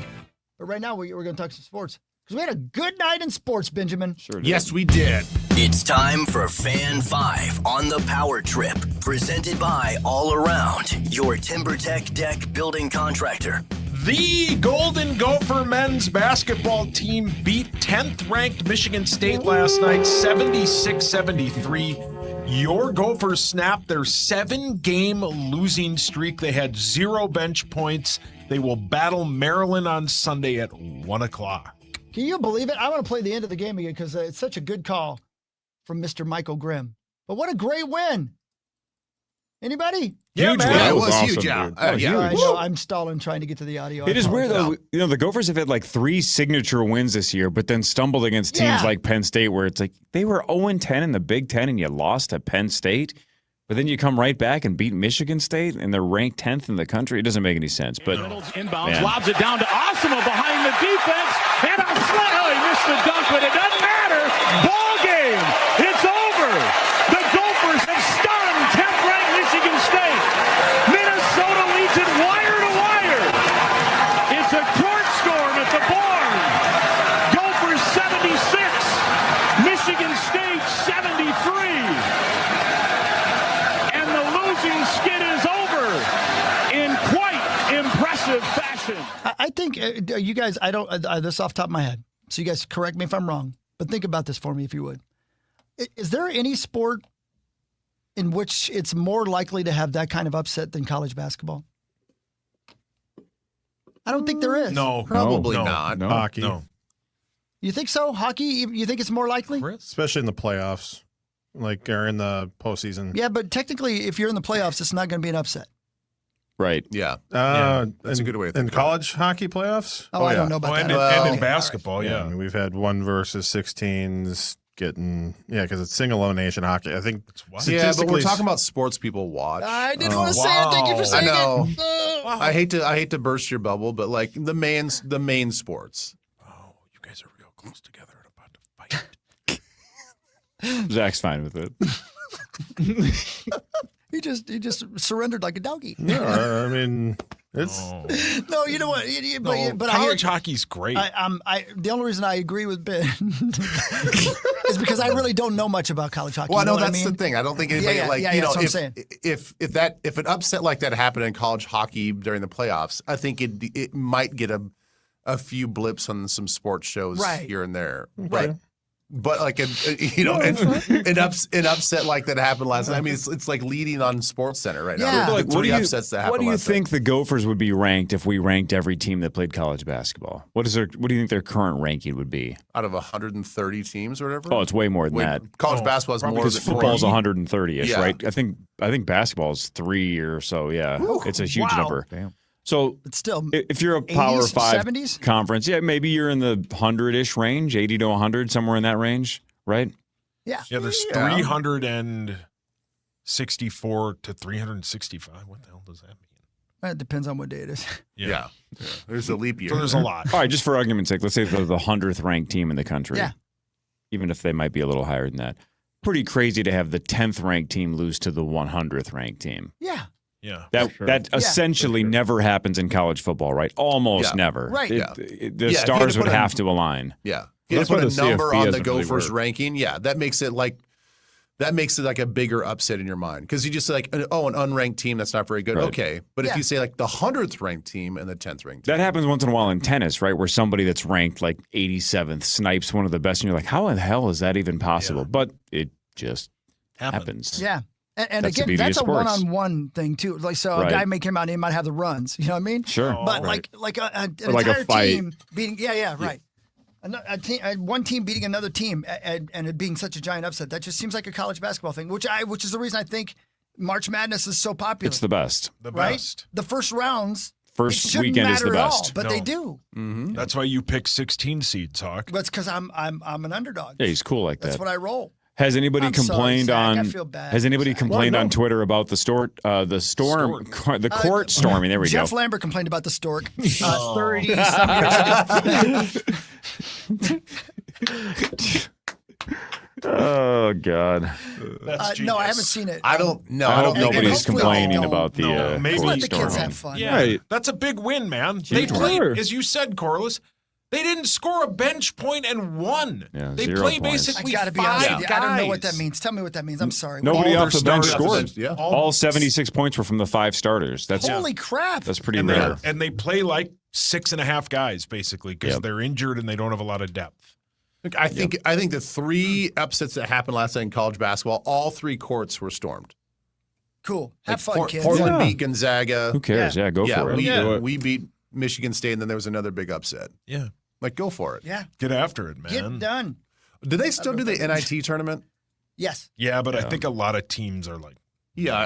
Are teams treating that like some of these lesser bowl games now, just opting out? You know, yeah, probably. They probably should, shouldn't they? Because I just wonder, like, if you are a Gophers basketball player, like, what's the point of playing in the NIT if you make it?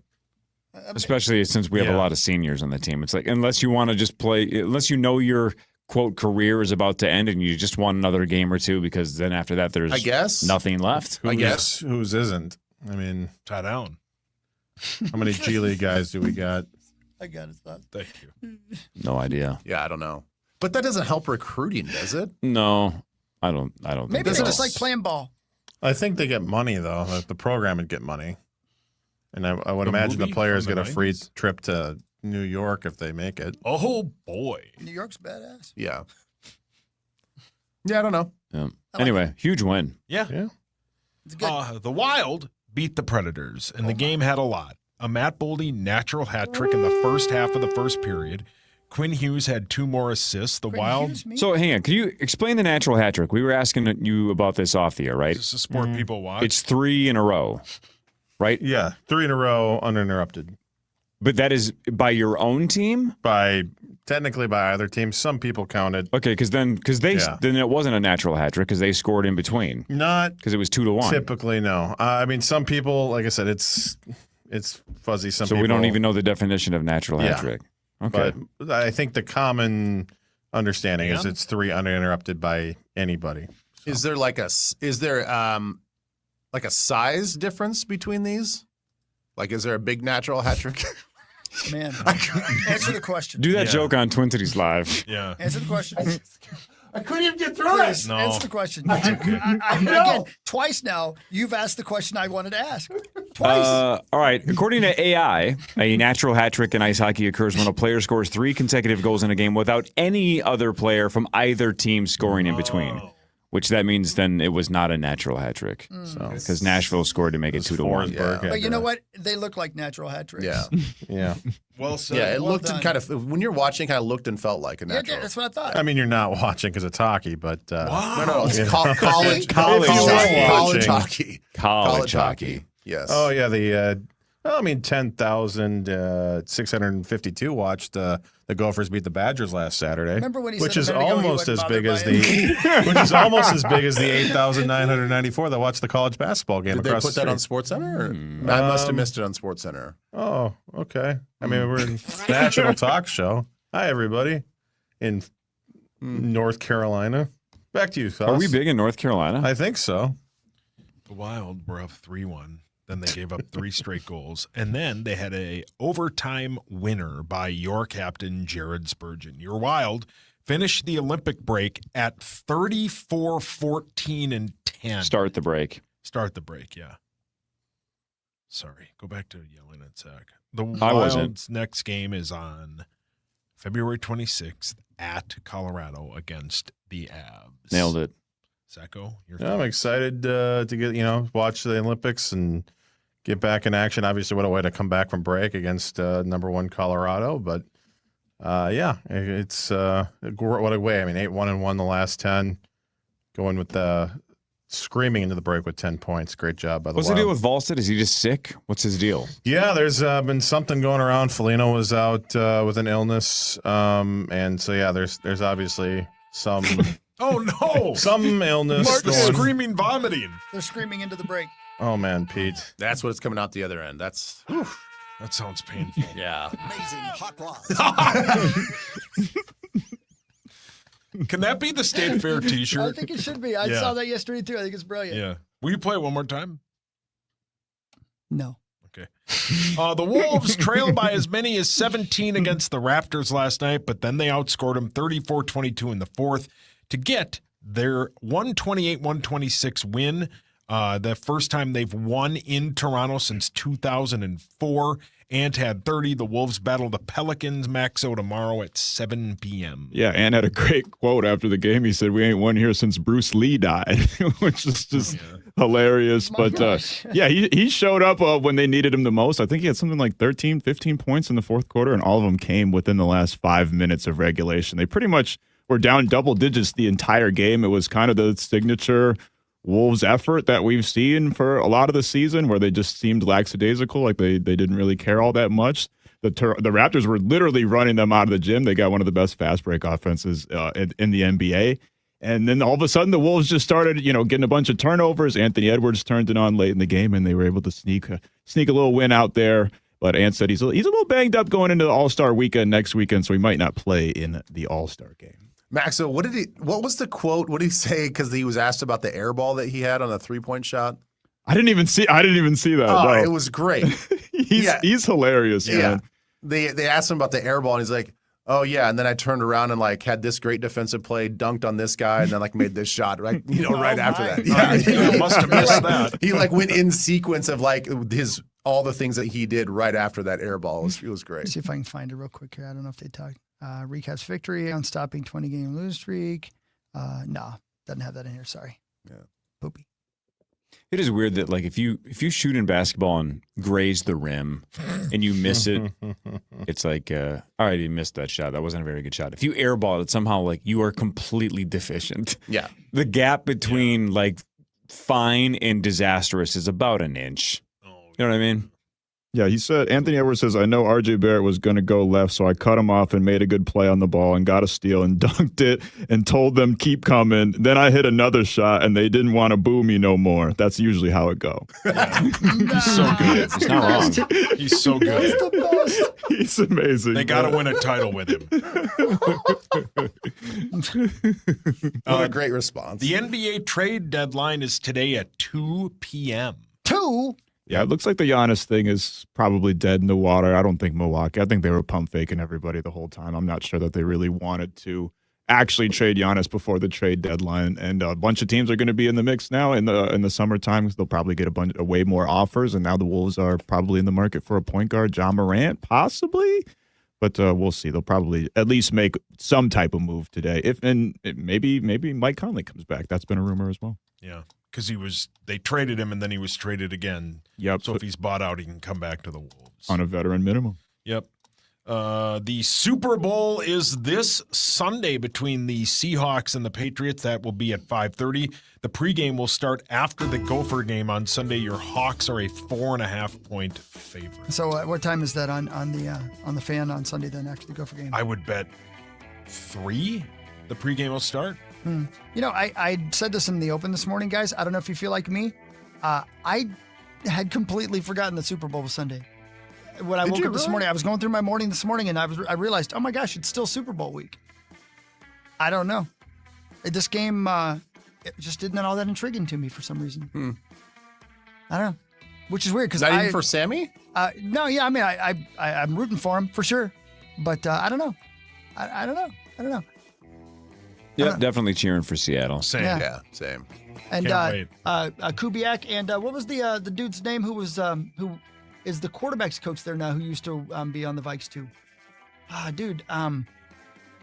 Geez. They had him on Gessling's podcast the other day. It was a really good interview. Dusty Mon? No, Dusty wasn't on the staff then. Crap. He's the current Seattle Seahawks quarterback. But a guy named Andrew? Yeah, Andrew Janocko. That's it. Yeah. Oh, Janocko. Janocko, yeah. Yeah, he was a good dude, right, Ben? Yeah. Yeah. Yeah, very well liked, very well respected. Yeah. And he had a great interview with Gessling on that podcast, the Star Tribune podcast this week, talking about what Sam's been like and how it's worked. It's really neat. Neat's a good word. Neat, man. All right, we'll play that neat audio from Justin Jefferson in Vikings News when we come back. That's after this with Ben Lieber and the rest of the Power Trip Morning Show on The Fan. The Fan. From the 1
Elementary school. Let's nominate a Thank a Teacher today at iHeartRadio.com/teachers. I love you, teachers. I love what you do. Thank you for staying strong. Right, Maxo? Hell yeah. Man, The best. The backbone of society. That's Literally. right. We wouldn't be able to exist without teachers. that's right. That's right.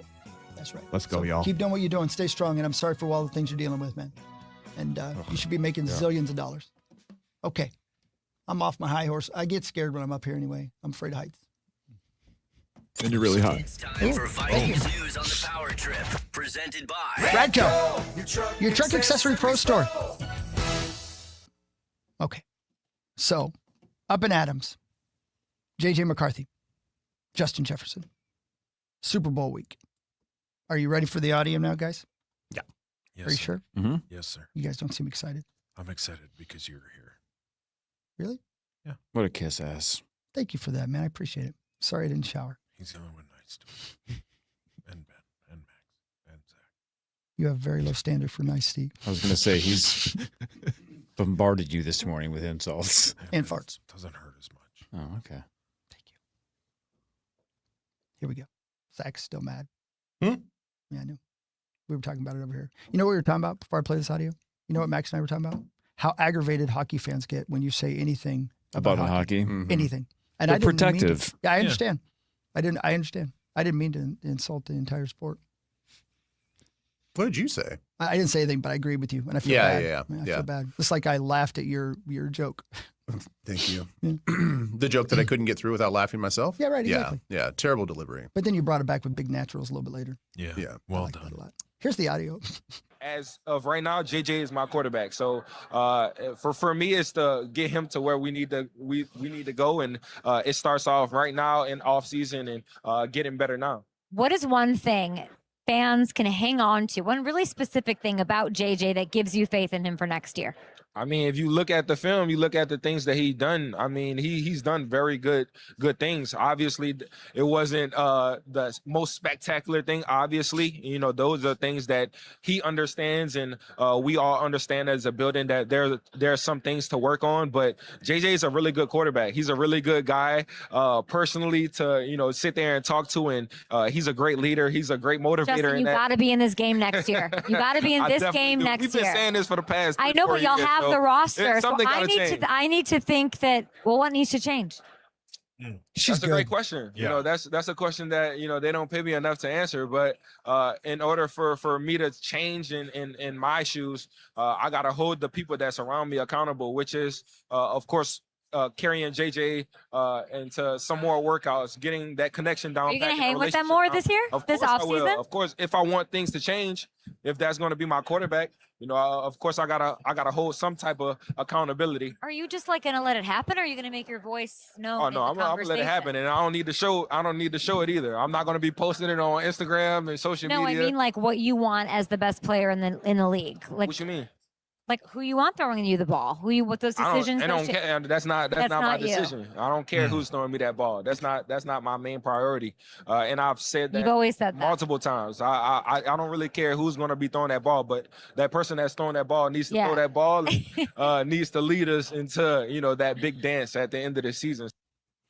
Okay, so the one that I was trying to figure out, like, what was the part of the quote that I was like, ooh, that's a little interesting, was the if he's my quarterback, because he's talking about the offseason. Yeah. And he's like, listen, I'm gonna get together with the offseason. She's like, oh, you are? And he's like, well, yeah, if he's my quarterback. Yeah. And I know that I get it. I'm not trying to like really, really like super microscopically analyze everything he's saying, because I get the environment he's in, and he's just kind of riffing right now. But it's like, okay, when are you going to know he's your quarterback? Like, if you aren't going to know if he's your quarterback in the season until the season probably starts, or, through training camp. So in the short term, when we're talking the off season, like, you better treat him like your starting quarterback, because guess what? There ain't anybody else on the roster. So until we make a big move, if we make a big move at all, he's your guy. So I'll be curious to see like how he kind of follows through with that part of it when he says, if he's my quarterback. Can I ask you an odd question? help me focus this in, guys, because I think you're going to know what I'm saying. Forgive me if I don't ask it correctly. But he just said what he said about J.J. Mack. And it was similar to what he said last year a couple of times about Jordan Addison. Is there something wrong? And I don't know the answer. I'm asking you for real. Is there something wrong when your star player has to keep being everybody's big brother and keeps having to say things like, I've got to do a better job of taking him under my wing? When do adults have to take responsibility for them damn selves? Yeah, I think that's a good question. And the thing is, my guess is he's doing a lot more of just the regular team leadership stuff on top of all this, right? Versus the individual pulling along, taking guys under his wings, so to speak. I don't know. Maybe it's natural for him. You know, some people are really good at it, and it doesn't take away from their own individual path and their own individual things that they need to work on a daily basis. But for some guys, it becomes a little exhausting of like, when do I get to, I need to work on me. Right. Yeah, I still got to work on me, guys. Like, I can't constantly be thinking about if you're going to stay out of trouble and if your head's going to be on straight and you're prepared every week to be a starting quarterback. It seems like he's handling it pretty effortlessly because, you know, look, he still had 1,000 yards in a really, off year for the whole offense. So I think he was still able to prepare himself for every game. Yeah. It'd be one thing if you saw his play really drop. He had a couple drop balls and there was a couple things here and there. I think that, there's one game. What was the one game that everybody's kind of analyzing where he tripped going down the seam on the deep ball and he just kind of looked like a little aloof. But, outside of that, there was nothing to criticize him with his effort, the way he approached everything, his professionalism. So I think it's a fair question. I just don't think it's really popped up yet. But I do think, especially for Addison, you got to take care of your own business, man. Like, there's nobody there in the offseason specifically to keep you under their wing. It's not like Jefferson's going to FaceTime with him every day and be his daily fortune cookie. That's not the way it works. You got to just man up and be an adult. Well, and if I may, I'm sorry to expand upon this, but if there'd be a part of me, if I were Justin Jefferson, where at some point I would want to look at the front office and go, would you draft adults? You know what I mean? I mean, there's got to be a part of looking at bringing people into this team who also meet a certain standard when it comes to their drive and desire to be good at this game. See, that's tough. That is tough. That's like the Catholics versus convicts conversation, right? I mean, I do think that at some point in time, a lot of guys, like their on the field stuff supersedes kind of what happens off the field. And that is a sliding metric. That is a weight that's an individual scale for everybody. And you definitely want to have more good guys than bad guys. Yeah. But the name of the game is still being a productive football player. And sometimes some of those productive football players are a little immature. I'm sorry. Maybe it's weird because I'm so used to the quarterback being the guy who has to do this. You know what I mean? Yes, but I think that is one of the issues when going through the draft process, when they knew how young McCarthy was. Everybody was talking about it from just a sheer number of passes that were thrown in college. Can he be this guy on the field because of his lack of experience and his age? But on top of that, you have to think about all the things about the immaturity that happens off the field, not from like a criminal standpoint, but just from like, can you lead a team being a 20-year-old guy or 21-year-old guy like he was last year? Like, that's a really hard thing to do. And a lot of people bet on the fact that he could do that. And we saw in real time that it didn't work out great for him. I think that's just an age maturity thing. Penix is 26? He was like the oldest guy coming out of the draft by a significant amount. They didn't commit to him this offseason. They haven't committed to him, but like you do see though the mental maturity that he had versus what JJ was dealing with. And then the same thing with Bo Nix. Bo Nix is 25 right now. He was 23 coming out of college and JJ was 20. So those things do matter. And I don't think that Justin Jefferson has to necessarily wrap his arms around J.J. McCarthy the way that maybe it kind of seems like, because I think it's just one of those, like, it'll get better as he gets older. I'm sorry to dominate this, guys.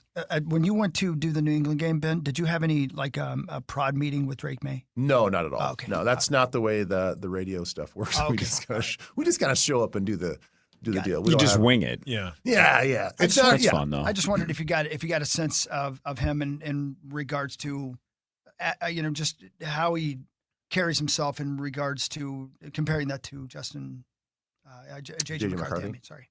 I don't know. When I was talking to Jason McCourty, who was the color analyst for the game, who obviously has really, really close ties to everybody back in New England, when he and I, the crew and I were talking, like, he couldn't say enough good things about him. He knows more from the inside, and like everybody loves him. He takes care of his business. He knows how to be a professional. Like, he's already at that quote unquote professional level. So I don't know. I think that's just unique. I think that's why, if the rumors are true, that the Vikings really wanted to trade up and get that spot, because it sounds like they had Drake May as their top quarterback. Yep. Can I ask you an impossible question? And it's just this is going to be something like, no matter who you say, I think the public's going to be like, I don't know who that is. But let's just get something on the map. Do you have a sneaky GM possibility for the Vikings that maybe we should start paying attention to? Well, this is all just thanks to Alec Lewis and his reporting. I mean, I think he did an article of like 10 possible GMs to look out for, and there's obviously 2 on the radar for me that I think would fit really well. I mean, number 1 is George Payton. Everybody realizes George Payton was here. Now he's the Denver Broncos GM. His contract's going to expire later this spring, so he has not been re-signed by Denver. So he could be basically a GM free agent. It could be a nice way just to slide back in. He knows a lot of people on the staff. He's very well respected. Everybody likes George Payton. It'd be great to have him back. The other guy that I think is maybe a really, really close, probably 1B for me, is Trent Kirshner. He's in Seattle. He's been under John Schneider for a long time. He was also in Carolina when Carolina went to the Super Bowl, doing some scouting with them. So he was in the front office bit there. So he kind of knows what success looks like. I know a lot of people have always compared Seattle as kind of like Vikings West for a long time. We've almost like inadvertently tried to model each other after each other for a long time. We're kind of going maybe a little separate direction than they're going right now as far as how we're built. But I do think there's a lot of symmetry and a lot of similarities between the way that they scout and we kind of used to scout before Kwesi came along. So, and also Trent is a Minnesota guy. He played football. He was a Johnny. Right. He played football there. And so to get a Minnesota guy back here to lead the franchise, I think would make a lot of sense. Thank you for your honesty. Is that Kirchner? Is that right? Kirchner, Kirshner? yes. Okay, got it. Like yeah, that, yeah. I hadn't heard that name before. Yeah. So there are others as well. I mean, there's like 8 other people on the list, but the ones that really intrigue me are those 2 guys. May I ask you an impossible question? Sure. If you had to be right, will J.J. McCarthy be the quarterback of this team in 2027? 2027? Yes. Obviously, that's a really impossible question because I don't know what's gonna happen in 2026. We want to give him some direct competition. We want to have the best man win. Who can they bring in?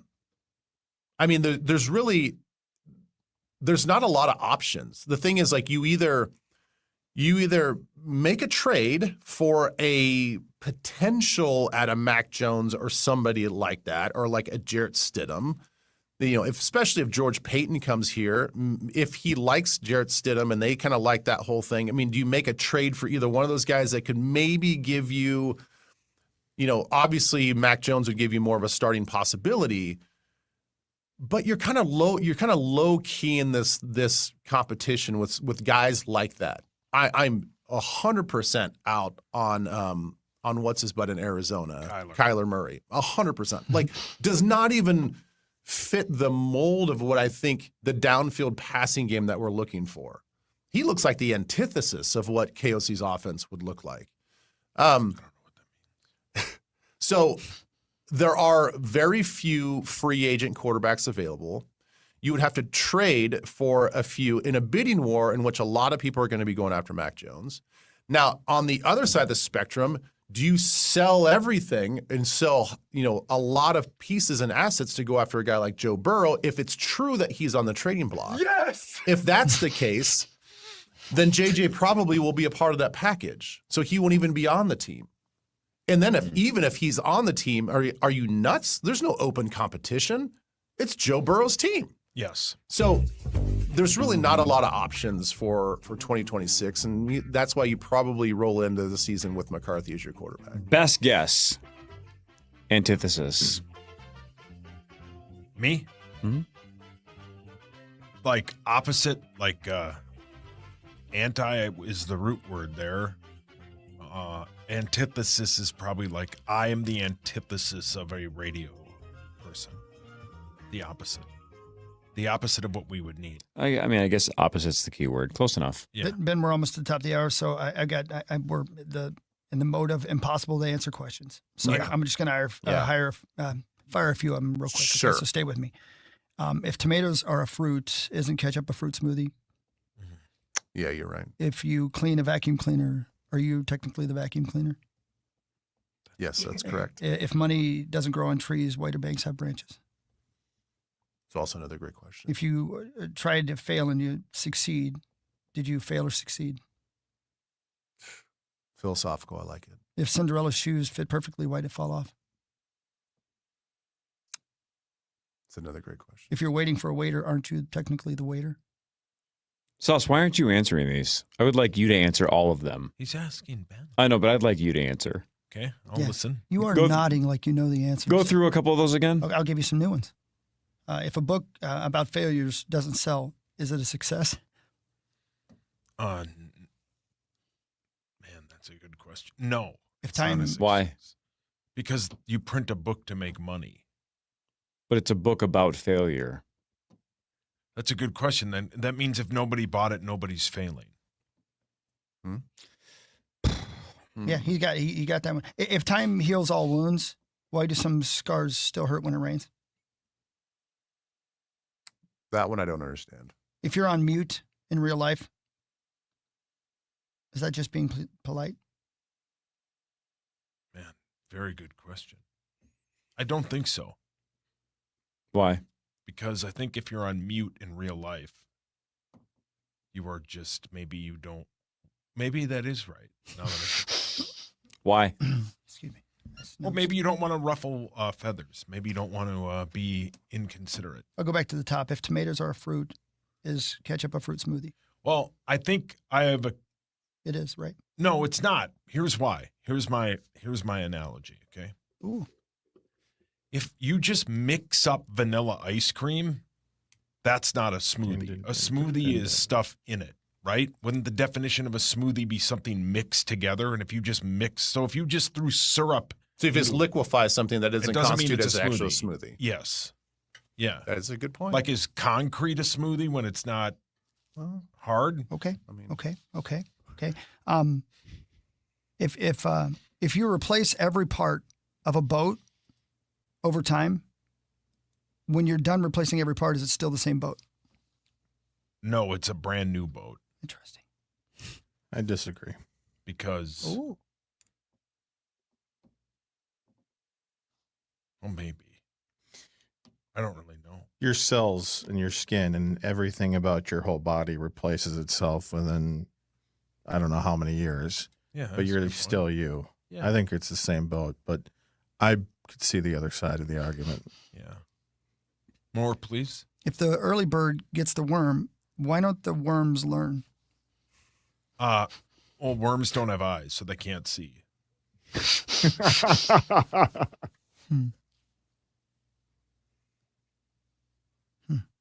Hey, Hawk. Yeah. Okay, I've got one for you. Go ahead. So, I'm reading the new Dan Brown book. Yep. Secret of Secrets. Yep. Okay. I'm It's with fantastic. you. About halfway through it. Yep. You're with it. Yes. Okay. Are you as fascinated by Dude, is this Right? based on real stuff? Okay, Because so if it is, I'm scared to death. I'm scared. Well, Whew, boy, am I fascinated by it. Yeah. But just to give everybody some context, it's about human consciousness and what it really is. Okay. So the theory is, in a nutshell, that our human consciousness is not local. It's not unique to us. Right. It is what they call non-local consciousness, meaning that our brains are actually just giant filters for the universal consciousness that's out there.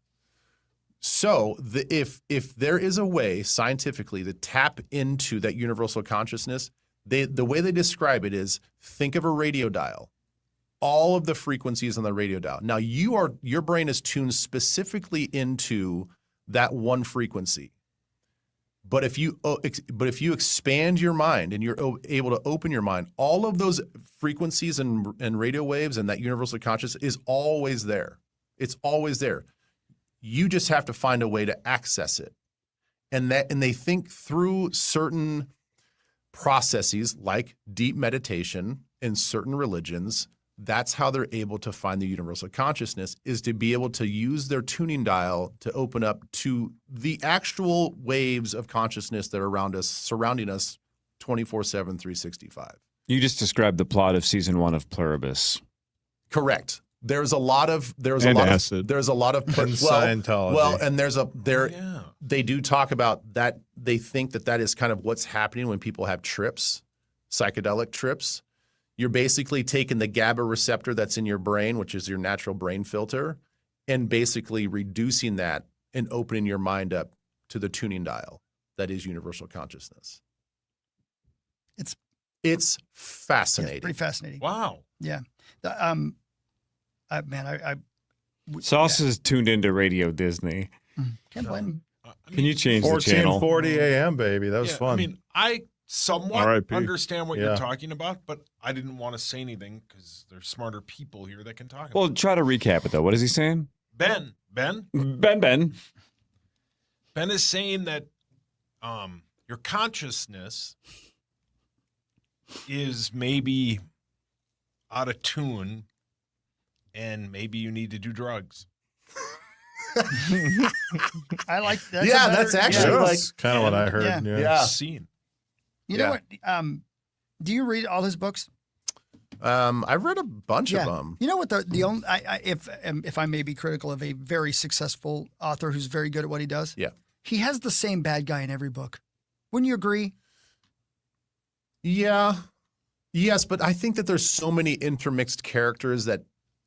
Yeah. No, agreed. You know what I'm saying? Like, but it doesn't feel like. Yeah. But I know what you mean. You know what I mean? Yeah. Like, remember the flogging guy in the first one? Yes. Who flogged himself? Yes. Seems like the exact same bad guy in this book. Oh my gosh. Yeah, you're completely right. Yeah. Yeah.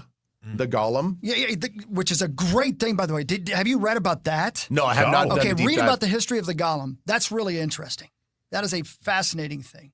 Well, he does a good job of giving you a brief history just on what the Golem is in Yeah. Jewish history back in the day. And what about the lady with the umbrella?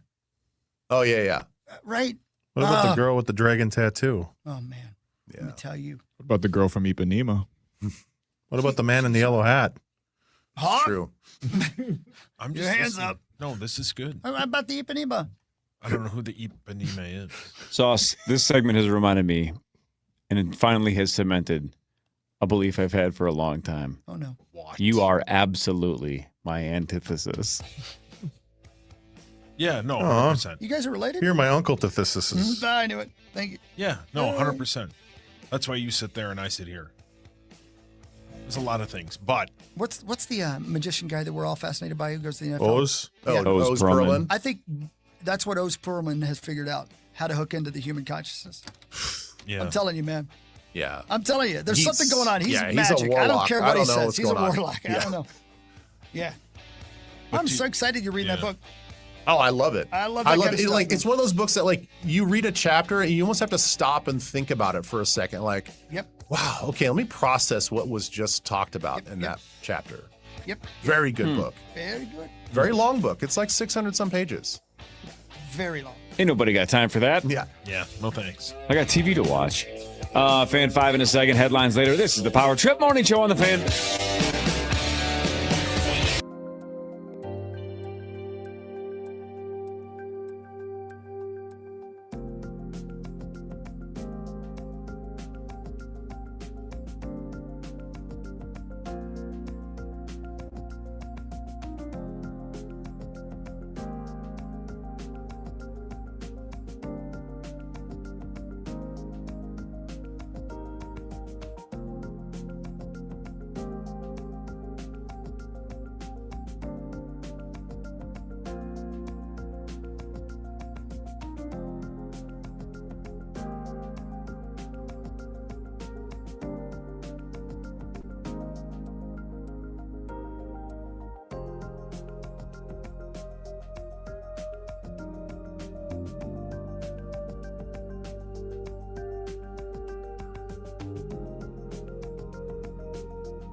puts it on. Jewelry lasts, and where you buy it matters. Right now, through Valentine's Day, save 15% off all jewelry. Don't just show up with something, show up with the right thing. Arthur's Jewelers, where guys get it right, they make it easy, and great Valentine's weekends begin. If you need to replace an appliance, you want two things: the right price and the right timing. At Warner Stellian, you get both. Our appliance specialists help you choose with confidence, and our team delivers fast, installs professionally, and hauls away the old one. And this February, we've got exclusive savings and our best price guarantee. Save time, skip the stress, and get it done. Visit a Warner Stellian showroom near you or shop online at warnerstellian.com.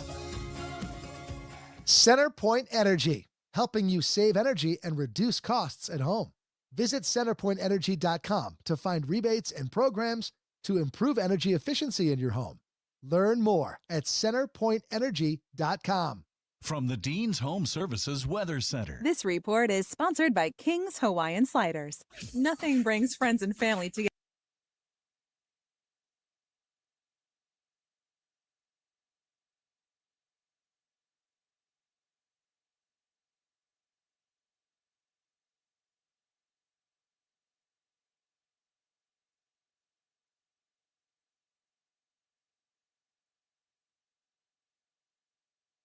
Of 9 to noon is Make Us a Preset on the new and improved iHeartRadio app.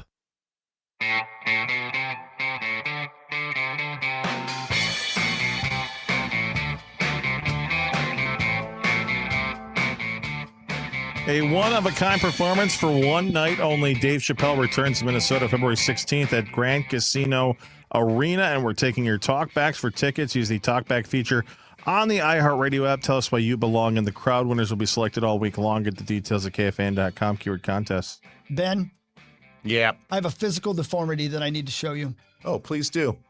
I'm freaked out.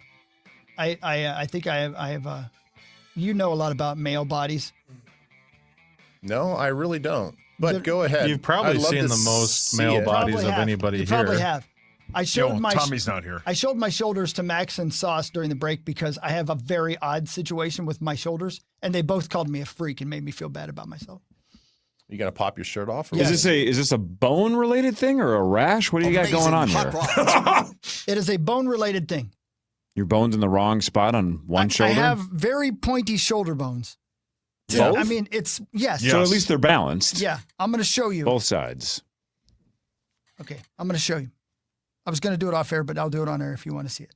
Amazing. Yeah, you want me to come over? I'll come over there. Okay. Come on over.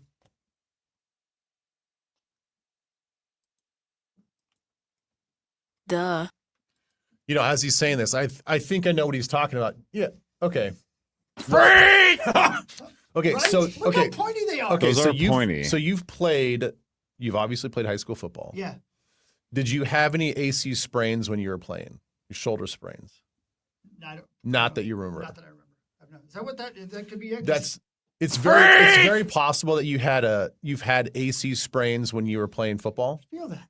Yeah. That's not normal. Yeah. You should. That's I like a think bat. is it T Higgins? Is it T Higgins or maybe like he kind of went viral? God, look at sexy. That's the point. Look at that. I feel like it was T Higgins was talking about his AC sprains that he's had. Like his shoulders are messed up, or maybe it was Mike Evans. Anyway, dude, you guys should see some of these guys' shoulders. I've been carrying the show on my shoulders for 25 years. Yeah. Look at that. I'm a freak. I know. It's kind of cool though. I would go with the fact great. if somebody ever asks you, just say yeah, old football injuries. Yeah. Yeah, just say that. Yeah, or war injury. Ooh. Well, I don't know. You don't want to do this like stolen valor thing. Yeah, good point. I can't do that was a test you all passed. This guy will never score. God, Beavis is the best. How about your shoulders, Sauce? I can't really feel Let's see him. Let's see him. No, I'm Take not. your What are you shirt off. taking for your Take neck? your shirt off. I just see showed how- everybody else my fat boobs. No, Let's see it. No. If Ben wasn't here, I would. Oh, come on. Why is Ben What the hell is him? What are you determining factor? It's not his like fault. that? Because he judges Take off that shirt. my Ben- muffin top. If Take off Ben that shirt. if Ben takes his shirt off, will you? Zach, this isn't going to I'm work. trying to help. Thanks Sure. for that, Zach. Thank you for being there for the show. Come on, baby, do it. No. I'm a disgusting mess. Are you taking meds for your neck? You taking a leave, or what are you taking? Tylenol. I wish you would leave. Fine, Do you I'll want go to take a leave of absence? No, Oh, no, what happened to not this Beat? year. Not this year. Beat Okay. died? Yeah. That would be unbelievable. Yeah, if that'd he be did. weird. Okay. Just full on kiss of death, the Power Trip Morning Show. I got football injuries. It's all Nope. football Yeah, injuries. because you're tough. Yeah, it's all football. And from war, I It's guess. me and the guy from Married with Children. Ed O'Neill? Yeah, Al Bundy always had old football injury. Yeah, he always he talked did. about. Yeah. Hey, but he did score 4 touchdowns in a game He once, did, yeah. Yeah. which is pretty cool. Pretty cool. That's a lot. Cool. All right, sports. All right, quickest fan 5 Because we ever. got to get to the It's time for Fan 5 on the Power Trip. Trade deadline today in the NBA, so even though the Giannis thing seems to be fading, we're all on Giannis watch until 2 o'clock. We'll see what happens there. The Wolves did win 128-126 over the Raptors and had 13 in the fourth quarter. That is the first win in Toronto since 2004, which is insane. The Wolves have won 5 of 6. They host the Pelicans tomorrow to start a 6-game homestand. That's pretty cool. The Wild won 6-5 over the Preds in overtime. Spurgeon, the game winner. Boldy had a hat trick in the first period. It took 12 minutes and 58 seconds. Fastest hat trick from the start of the game in Wild history. I believe he passed Zach Parise's record on that one. Boldy also assisted on the game winner. Olympic break now for the Minnesota Wild. They have won 5 straight. They have the second most points in the NHL. Also in last night's game, Quinn Hughes broke the franchise record for consecutive games with an assist with 10. And that's also the third longest in NHL history for a player in his first season with a franchise. The record's 14. Wow. First season, franchise, third longest. Pretty crazy. I Right? mean, and I think that's all players, right? So he's a defenseman. Right. Good like point. that's the Yeah. I think the top 2 are got to be forwards, I would imagine. We've mentioned it multiple times because it was a huge upset last night. The Gophers beat number 10 Michigan State 76-73 despite 0 bench points and getting out rebounded by 16, and Michigan State scored over 50 in the second half. But all of those things didn't matter. That is the first win over an AP top 10 team for the Gophers since January of 2021. They host Maryland Sunday. Good for them. Huge win. Very cool. That's enough. Who cares? The rest of it's Good. small 'Cause stuff. we want to get to Tommy as soon as we can. Yeah, because he's in California. My guess is it's California. super early there. Beautiful. But I think he's still willing to get up and talk to us, which is Yeah, really nice. sweet. So we'll talk to .com Tom about the Super Bowl and all things Vikings, things like that. Then we'll do headlines after this. This is the Power Drip Morning Show on the Fan. Your phone to your car, on your Alexa, wherever you listen. Open the free iHeart app, search Olympics and listen. iHeartRadio, the exclusive audio home of NBC's coverage of the 2026 Milan Cortina Winter Olympics. Every Olympic dream starts with a first glide. Through Learn to Skate USA, kids build confidence, strength, and joy on the ice. Learn to Skate USA offers programs for skaters of all ages and abilities. Find a program near you at learntosskateusa.com. Give Zero Res a call and make sure you love your home and love your carpet this month. It is the month of love. Everybody likes to mention that because we're 9 days away from Valentine's Day. But Zero Res wants you to love your home. If you are down on the floors a lot, maybe with your pets, maybe with your kids, maybe you're doing yoga, who knows? If you get down close to your carpet, hopefully it doesn't smell. Hopefully it's not full of dust. But if it is, no problem. 952-0-RES. They deal with carpet cleaning emergencies, but they also just do general maintenance. They want to make sure your air duct system is clean, upholstery, rugs, tile, and of course, their bread and butter, which is carpet. I've been using them for over a decade. They're fantastic. That's why they have a 4.9 rating on Google with over 21,000 reviews. And all you have to do to get the best possible deal is mention that you heard about Zero Res on KFAN. Ask for the KFAN special at 952-0-RES.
So, Zacho, just like always, he'll come up through your pot, right? Thank you, sir. Welcome back, Power Trip Morning Show. Here we go. This might be like the last or next to last time at the very most that we talked to Tom this year. I would like for once for it to go smoothly.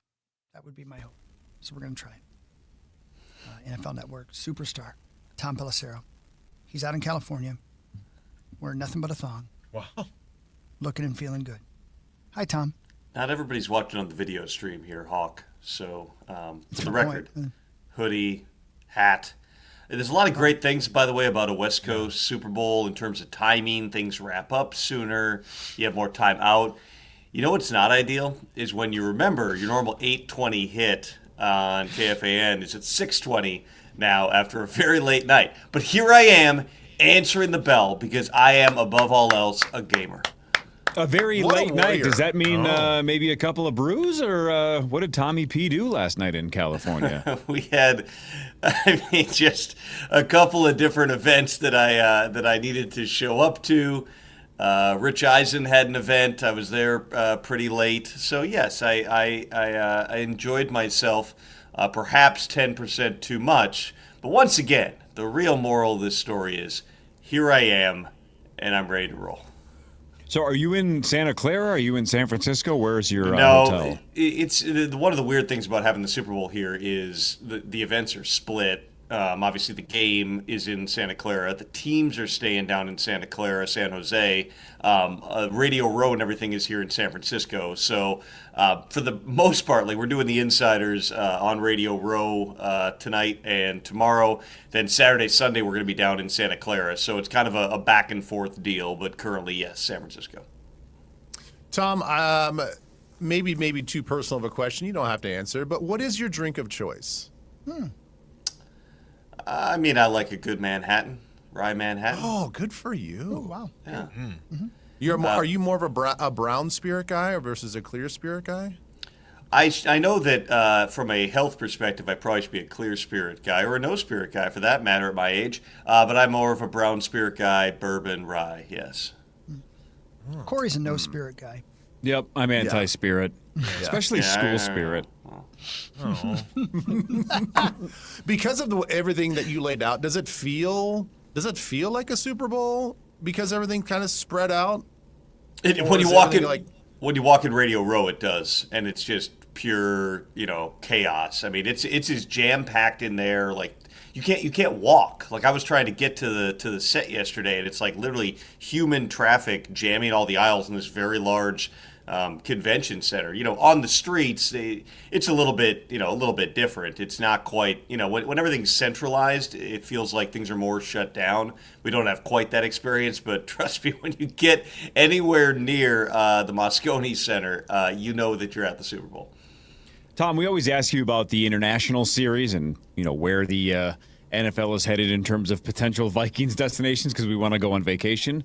I don't know if we've asked you this in a while, or maybe ever. What do you think the realistic timeline to have the Super Bowl be outside of the United States of America is at some point?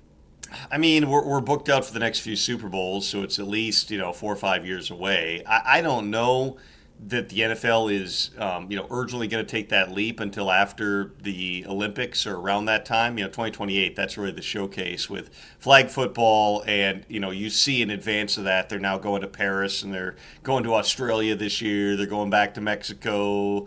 But in terms of putting the Super Bowl internationally, there's so many elements to it, operationally, from a security perspective. But this is all part of why they, are experimenting at the level that they are with putting regular season games in these places, because everywhere you have logistics and you have security, you have field surfaces, you have, the medical stuff and how teams are able to, replicate their strength and conditioning and their dietary programs. The more and more that you push those things overseas, the more that you get a feel for what is realistic. There would have to be a really good reason, though, to put a game overseas, because a lot of the Super Bowl awarding process is based on who just got taxpayer money for a stadium. That's been the carrot on the stick. It's why Minneapolis got it. A lot of it has been, all right, if you build a stadium, we'll put a Super Bowl there.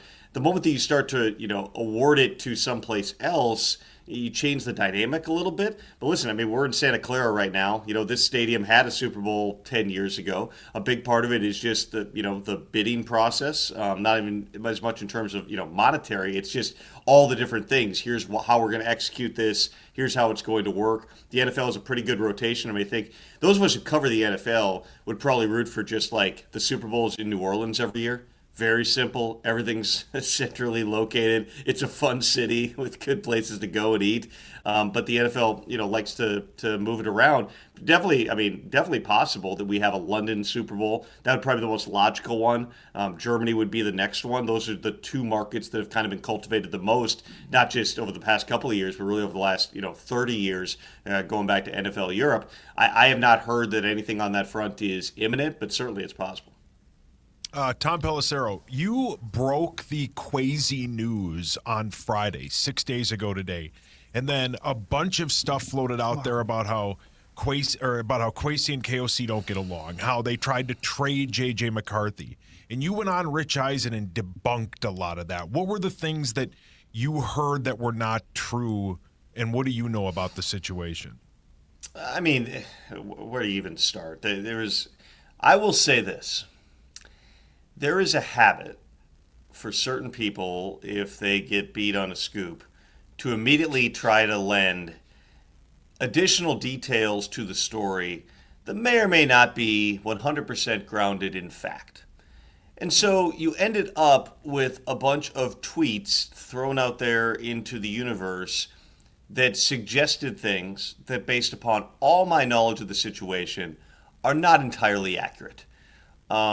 The idea that this was a toxic environment, that there was tension between them. Kwesi and Kevin are friends.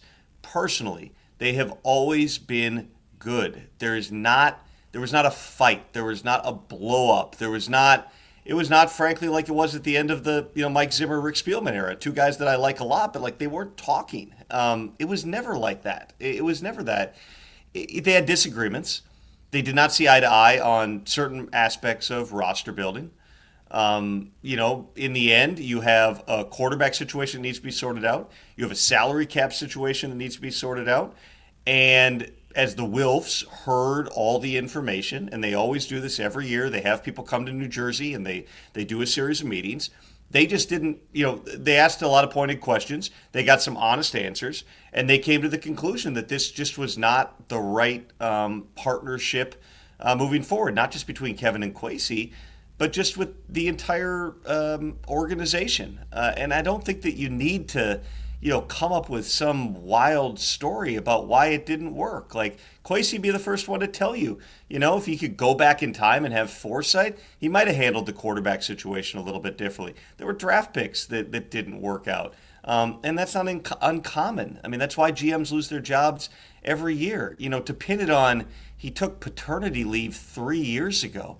Even if you're bringing that up to say, but that wasn't it, you're introducing a topic that had not been a topic. Like, sure, is there a level of frustration that comes when you feel like, you're having to do more because your coworker is out? I mean, if Hawk takes 3 weeks, 3 weeks off, and Sauce is having to pull double duty, like, Sauce is probably like, oh man, I got to do all this extra stuff. Like, that's it. You don't fire a guy 3 years after he took paternity leave. Like, what are we even talking about? It's just wild. Like, we all knew that. Yeah, he wasn't around in the summer of 23. Like, he missed chunks of the spring, and he missed a part of training camp. But I never got any sense that it's like that was this long-standing thing. It was well known that happened, and that there was some frustration for people in the building about it, but it never changed the relationship. So, this idea that it was like this toxic environment is just, frankly, it's complete and utter nonsense. Kevin and Kwesi, I'm sure Kwesi feels type of way. I haven't, talked to him extensively since he was let go. I'm sure that he's kind of processing how everything happened. But this was not, to borrow the, a few good men line, Kevin didn't order the code red. This wasn't like, Kevin was like, hey, we got to get rid of him. Kevin wouldn't do that. If he's asked a question, he's going to answer it honestly. And again, there were things that, were frustrating or disappointing. I think that's natural, especially coming off a season like the Vikings just had. But yeah, it bothers me knowing the people involved, knowing the dynamics, when you have people who, get a scoop shoved down their throat and their response is like, I'm going to now say a bunch of stuff. Like, I knew all these things. You should have reported it. Yeah. Yeah, man. I don't disagree with that. That's great insight there, Tom. Going forward, it sounds like Brzezinski is going to be the guy through the draft, and then it does sound like they're going to look and have an open hiring position for the actual GM. What is the likelihood that a guy like Rob Brzezinski could win that spot and elevate himself to GM of this team? It's possible. I mean, the fact that the Wolves are giving him essentially a 3-month trial run at this would suggest to you that is a possibility. Now, the fact that Rob gets this opportunity and not the assistant GMs, Ryan Grigson or Demetrius Washington, I mean, probably plays into the fact that Rob's been there forever. He's a trusted advisor. He's been there longer than the Wilfs. I mean, everybody forgets, like, he was there with Red McCombs, man. Like, he's been in the organization a long time. He's an administrator. His background's in salary cap. I know that there's naturally going to be questions about, well, how are they handling free agency in the draft? It's not a scout. Like, the scouting part of it is like a part of what the GM does. But really, the most successful GMs in the league, they bring people together. They build consensus. They listen to the people who are experts in the areas in which they are going to make decisions. The guys who are in the Super Bowl right now, John Schneider is a master at that. Elliot Wolf grew up in Green Bay. He certainly has been a guy with that similar type of feel. Both those guys grew up as scouts. But it's the broader thing. You got 15 scouts in a room watching tape. I'm not saying that's not hard. I can't do it. I ultimately don't know what I'm looking at. But like, you can build consensus. They need someone to execute, a plan here to get the salary cap right, to change things in terms of the roster. And quite possibly you're going to be doing major things like acquiring a quarterback in this cycle and deciding how you're going to move forward with J.J. McCarthy. The coaches are going to have, I would say, a larger voice in this process than they may have had in the past. Kevin and his staff are certainly going to have a voice in everything. And we'll see when we get to the end of this, how it goes. Like, I have no doubt. I mean, listen, you guys all know Rob. I know Rob. I have no doubt that he's going to do this job at a really high level. They have to run a search, from a league perspective. I expect that it's going to be a real search. I do think that Rob, if he wants to be a part of it, is going to be a part of it. In terms of who else potentially could be a candidate, there's obviously going to be speculation about George Payton. He was in the organization for a very long time. He's got 1 year left on his deal with the Broncos. I don't get the sense that they're just going to let him out, so he'd have to become available in this process for that even to be an option. And then this is a really good job. It's a good facility. Owners who, generally speaking, they're very patient. They don't meddle. They're not in your business constantly, which is not always the case with different teams. And there's only a couple of GM openings a year. There were only 2 this year, one of which in Atlanta is essentially an assistant GM job because Matt Ryan has final say. Miami hired John Eric Sullivan, who is one of the top guys. But if we're talking about who the potential candidates are in Minnesota, I would look to some of the most successful organizations and the top scouts possible. Seattle is certainly, I just mentioned John Schneider. They're in the Super Bowl right now. They've got several guys in that front office, the assistant GM, Nolan Teasley. Matt Berry has been a longtime college scout. Trent Kirchner, who grew up in Fulda, Minnesota guy. This would be a dream job for him. All those guys are highly qualified. Ed Dodds in Indianapolis is another one who, has been the guy who's been regarded as a top candidate for years now. Just hasn't been the right fit yet for him. That would be another, perfectly logical one, to potentially, contact and interview for the job. And there's more around the league. It's not an end list, but this is going to be a very, very attractive job with a really good coach, and also a lot of things you got to sort out here in the coming months. Fascinating. Yeah. Nailed it. I What want a to lot of information. Real quick, I want to go all the way back to the beginning of the conversation, if you don't mind, for 1 second. Talking about teams playing overseas. It felt, as somebody who was on the trip, that it was just a bit too much to ask that a team play in 2 different countries on one long trip like that. Do you think the NFL behind the scenes thinks that was a mistake? No. I mean, this is all part of the experimentation process that they're doing. They never just make decisions, on the fly. Like when Roger Goodell keeps saying, we want to get to 16 games. Well, they're not going to go from 7 to 16. They'll go from 7 to 9, maybe then to 10, and they'll gradually scale it. I mean, that's what they do. It's why they didn't have 4 teams do a back-to-back. It's like, all right, Vikings are the guinea pig in this. They're willing to do it. They get a couple of what would be road games to be neutral site games. And they rolled that out there. This is all part of the broader landscape of the NFL, where they continue to push more games overseas. I've said it on this show before.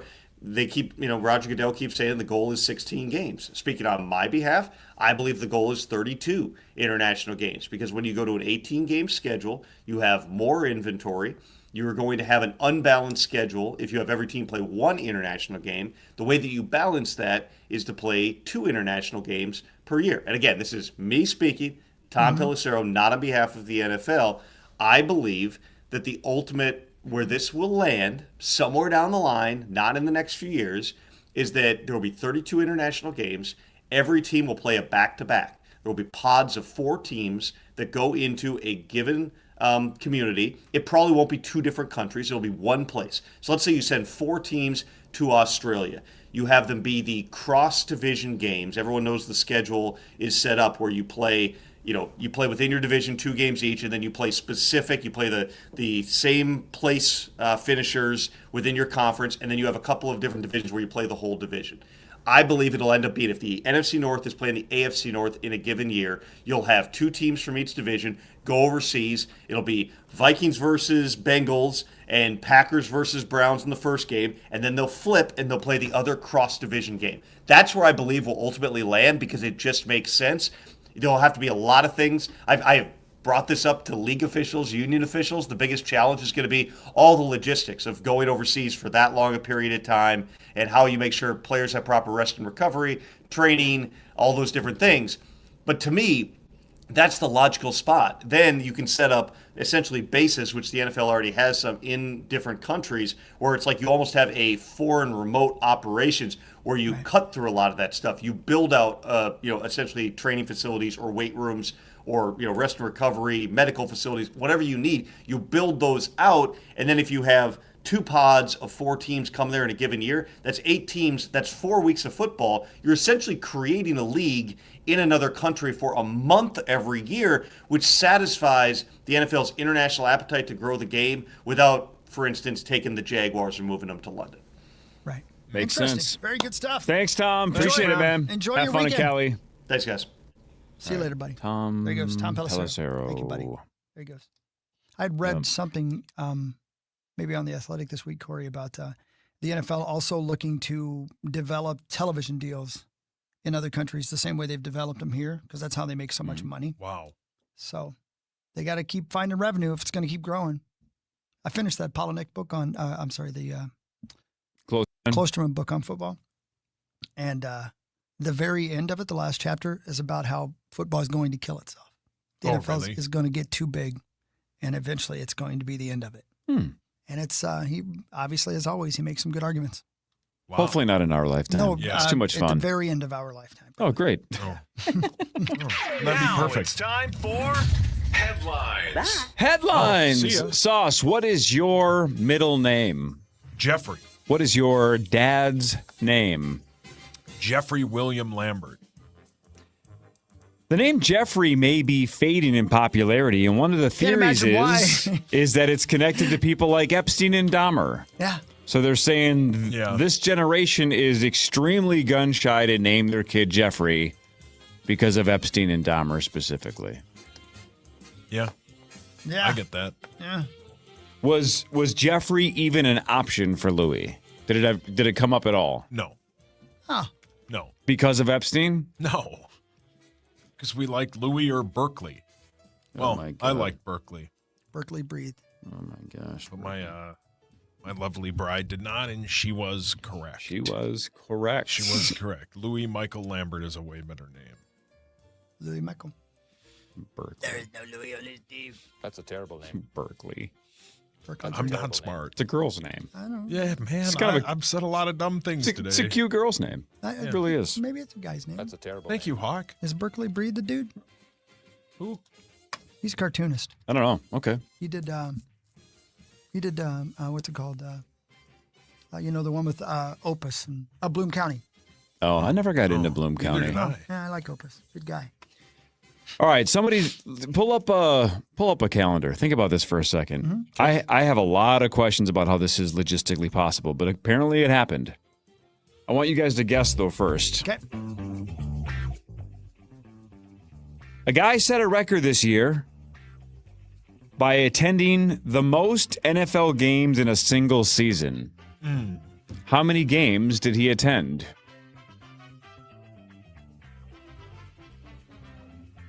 I saw it, by the way, so I can't answer. Sauce, take a shot if you didn't see it. Let's see. How many games did he attend? Somebody claims this is the known record. Well, you can only be in one place at one time. So there are three games during the regular season. There's a Thursday game, a Sunday game, and you also could get your way to a Sunday night game. I will just guess he went to 100. That's an insane guess. 56, Oh, though, okay. which also feels insane, right? That's insane. That's hitting about 3+ a week. Yeah. Like that's kind of nuts. I guess there's 18 weeks, right? But 17 games. So we're talking 3-ish though a week. So That's nuts. You go to basically Every almost every Thursday. Thursday night game. Yep. You pick a noon game somewhere, and then you either drive or fly to the next city for the Monday night game. Or you could go to the Sunday night game. Like if you were in Chicago at noon and the Pack were playing Sunday night, you Obviously, could drive. in the East Coast, there's a lot of options within a short good flight point. or a Yeah. driving distance. Yeah. He went to all 30 NFL stadiums, because I forget that a couple teams share, right? Which ones share? Is it New York the New York and, teams and who else? Los Angeles. Yeah, Los Chargers Angeles. and Rams. So he went to all 30 NFL stadiums within 72 days and set a record by attending 56 games. And he did it wearing Oakland Raiders or Las Vegas Raiders colors at every game. Oh. Because he's a Raiders fan. The fastest time to go to all 32 stadiums. The current record is 74 days. Good night for football. He now holds the record for the fastest time to attend a game at every NFL stadium, completing the feat in just 72 days, as well as the record for the most NFL games attended in a regular season. He did this all while wearing the famed silver and black. Wow. No, that's not it. What if the guy just said, he did this while wearing a thong and clown shoes? Just randomly added his attire for context. But I guess he wore NFL, licensed gear. Yeah. Fine. Good for you. All right, that's pretty cool. Do you guys want me to ruin your day? Yes or no? Because I have a headline. This is a top fiver of all time. I can't believe this. No. I mean, I have to now that I said it. So I don't know why I asked. Go ahead. Go ahead. This will ruin your day. Well. This is unfreaking believable. Okay. And not even remotely in a good way. This is rock bottom.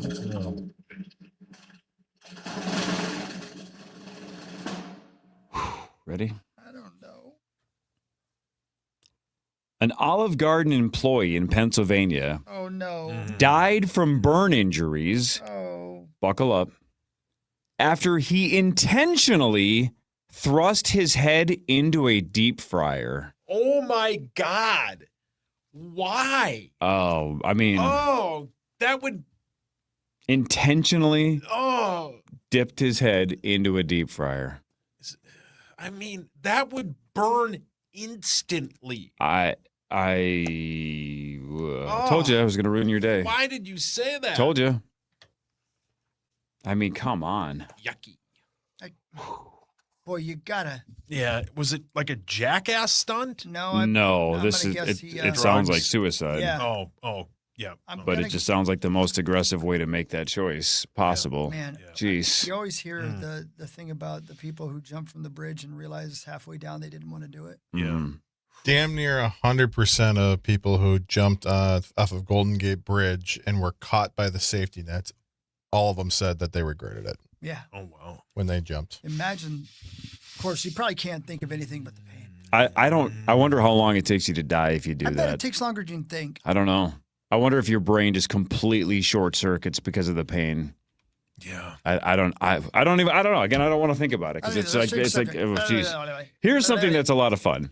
Rene Descartes, right? Philosopher. Yeah. I took philosophy in college 25 years ago. Yeah. I don't remember almost anything except for like 2 things from Descartes.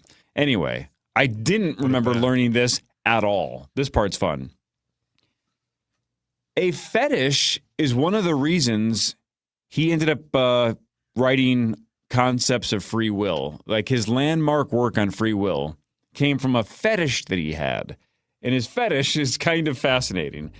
He realized he had a fetish, and realizing it helped him overcome the fetish, right? So it's like he became aware that, wow, this is really driving me. But I'm going to make the free will choice to overcome this fetish. I'm going to get over this. Wow. And then that's how he apparently launched into free will. I think. What was he into? Rene Descartes, what was he into? I might know this. Can I guess? Yeah. Amazing hot rods. No. Oh, my neck. Solid guess. No. Play it again. No. I thought you were dead serious. That was so good. That was brilliant. Incorrect. He wasn't into amazing hot rods. No, he was into women, but a specific kind of women. Tall women. Nope. Mean women. No, it's weird. Oh, sorry. I'm just reading Hawk's list. This is so hard to guess, but as soon as it's this kind of woman. This was his thing. And he realized it and said, I got to get over this. Short ladies? No. Hairy. No. Heavy. Stinky. No. Heavy again. He had a fetish for cross-eyed women. All your hands up. Cross-eyed women, Woodhawk. I don't even think he's going to realize they have eyes, so I don't think he cares. I got a story for you off the air. Oh. Hawk. But imagine what again, this is how little I learned, and this is how little I can't wait to tell this is how little I retained from 25 years ago. I don't even remember what century Descartes was alive in. It doesn't matter. So however many hundreds of years ago he was, what is it, 1700s? That would be I don't know. What century would you guess, Chris? I would guess earlier, maybe later 1600s. Yeah, okay, either way. So let's say we're talking 400 or 500 years. Who knows? I have no idea when he was alive. I should know that. 15. Is it Rene Descartes? Yeah. Yeah. 1596 to 1650. All right. So 1600s. The Renaissance. I got to imagine that there weren't a ton of cross-eyed women. Not a ton. Right? No. But maybe it just happened to be 2 in his town. Yeah, exactly. And he just thought they were both super hot. Yeah. So he just goes, what's wrong with me? Why am I into those two? Snorted. Think of the shame. He's got so much shame. He's like, what am I doing? Yeah. I got to get over this. And he's like, wait a minute. If I'm choosing to get over this, that's free will. Right. Yeah. And then he's like, I'm going to write about free will. Right. Unbelievable. Shout out to Rene Descartes. Oh. Oh, man. A whole bunch of honey got recalled by the FDA because they found out that it accidentally had Viagra in it. Man. Hi, meat. Hey, babe. The active ingredient in Cialis, at least. Poor Winnie the Pooh. I've heard of Honey, I Shrunk the Kids. I haven't heard of Honey, I've made things harder. Wow. Zach, this one's for you. Couples can now get married at Disneyland's Haunted Mansion. What? Ooh. I don't even care if you love Disney. That's a weird choice. Is it scary? You said No. Disneyland? Disneyland's Haunted Mansion, yep. Yeah, you can see it. It's a beautiful looking mansion. Okay. Here's something I don't understand at all. And this is part of my youth. This is part of my childhood, but I don't understand this. There is a movie in the works based on one of the greatest video games of all time. Paperboy? No. Street Fighter. No. They've already done those. Yeah, but it was so bad. Although, Hawk, you liked the Street Fighter movie with Jean-Claude Van I didn't Damme, even know it was right? a video game. This makes no sense. Qbert? No, like what's the one where you like one of the old video games where you stack things on top No of each arcade. Nope. Oh, okay. This is a sports game. other. Oh, Track and Field. Track and Field. Nope. Great game. God, I loved that game. Yeah, super fun. As soon as I say this, you're going to go, What are they going to do? Ice hockey? No, but you're close. I mean, Fishing? think more famous than that. Football? NBA Jam? Madden. It's football? It's football related. Is it Madden? Nope. Referees? Nope. Tecmo Bowl. Tecmo Bowl. Really? What the hell is a Tecmo Bowl movie going to be? That's just a football movie. Yeah. What are they going to do? I don't know, but I'm sure they'll have the Kelsey brothers in it. And Bo Jackson. Yeah, you have to. And Willie Galt. Yeah. Some hot cross-eyed broad. Wow, your mic's on. All right, Sauce. Yes, I can't wait. Over under 36 minutes from right now. How long before Chris goes home and Googles cross-eyed women? I just ruined his entire day. And he has a story. I got a story for you. I can't wait. I can't wait. Okay, bye. Earlier, we were saying, don't look up Kay Adams or we're going to derail the entire show. Now I mentioned cross-eyed women and Chris's weekend is I ruined. can't wait to tell you this story. Oh, boy. I just can't All right. wait. 9 to noon is next. Ryan Carter, Carts of White Bear Lake hockey fame, plays initials tomorrow. We're back tomorrow, 5:30 to 9. See you then. Everybody have a wonderful day. You too, Abadab. I love you. Have a great day. All of y'all. Be nice to each other if you can, please. And have a nice day. Bye. From the 1-800-ASK-GARY Traffic Center. This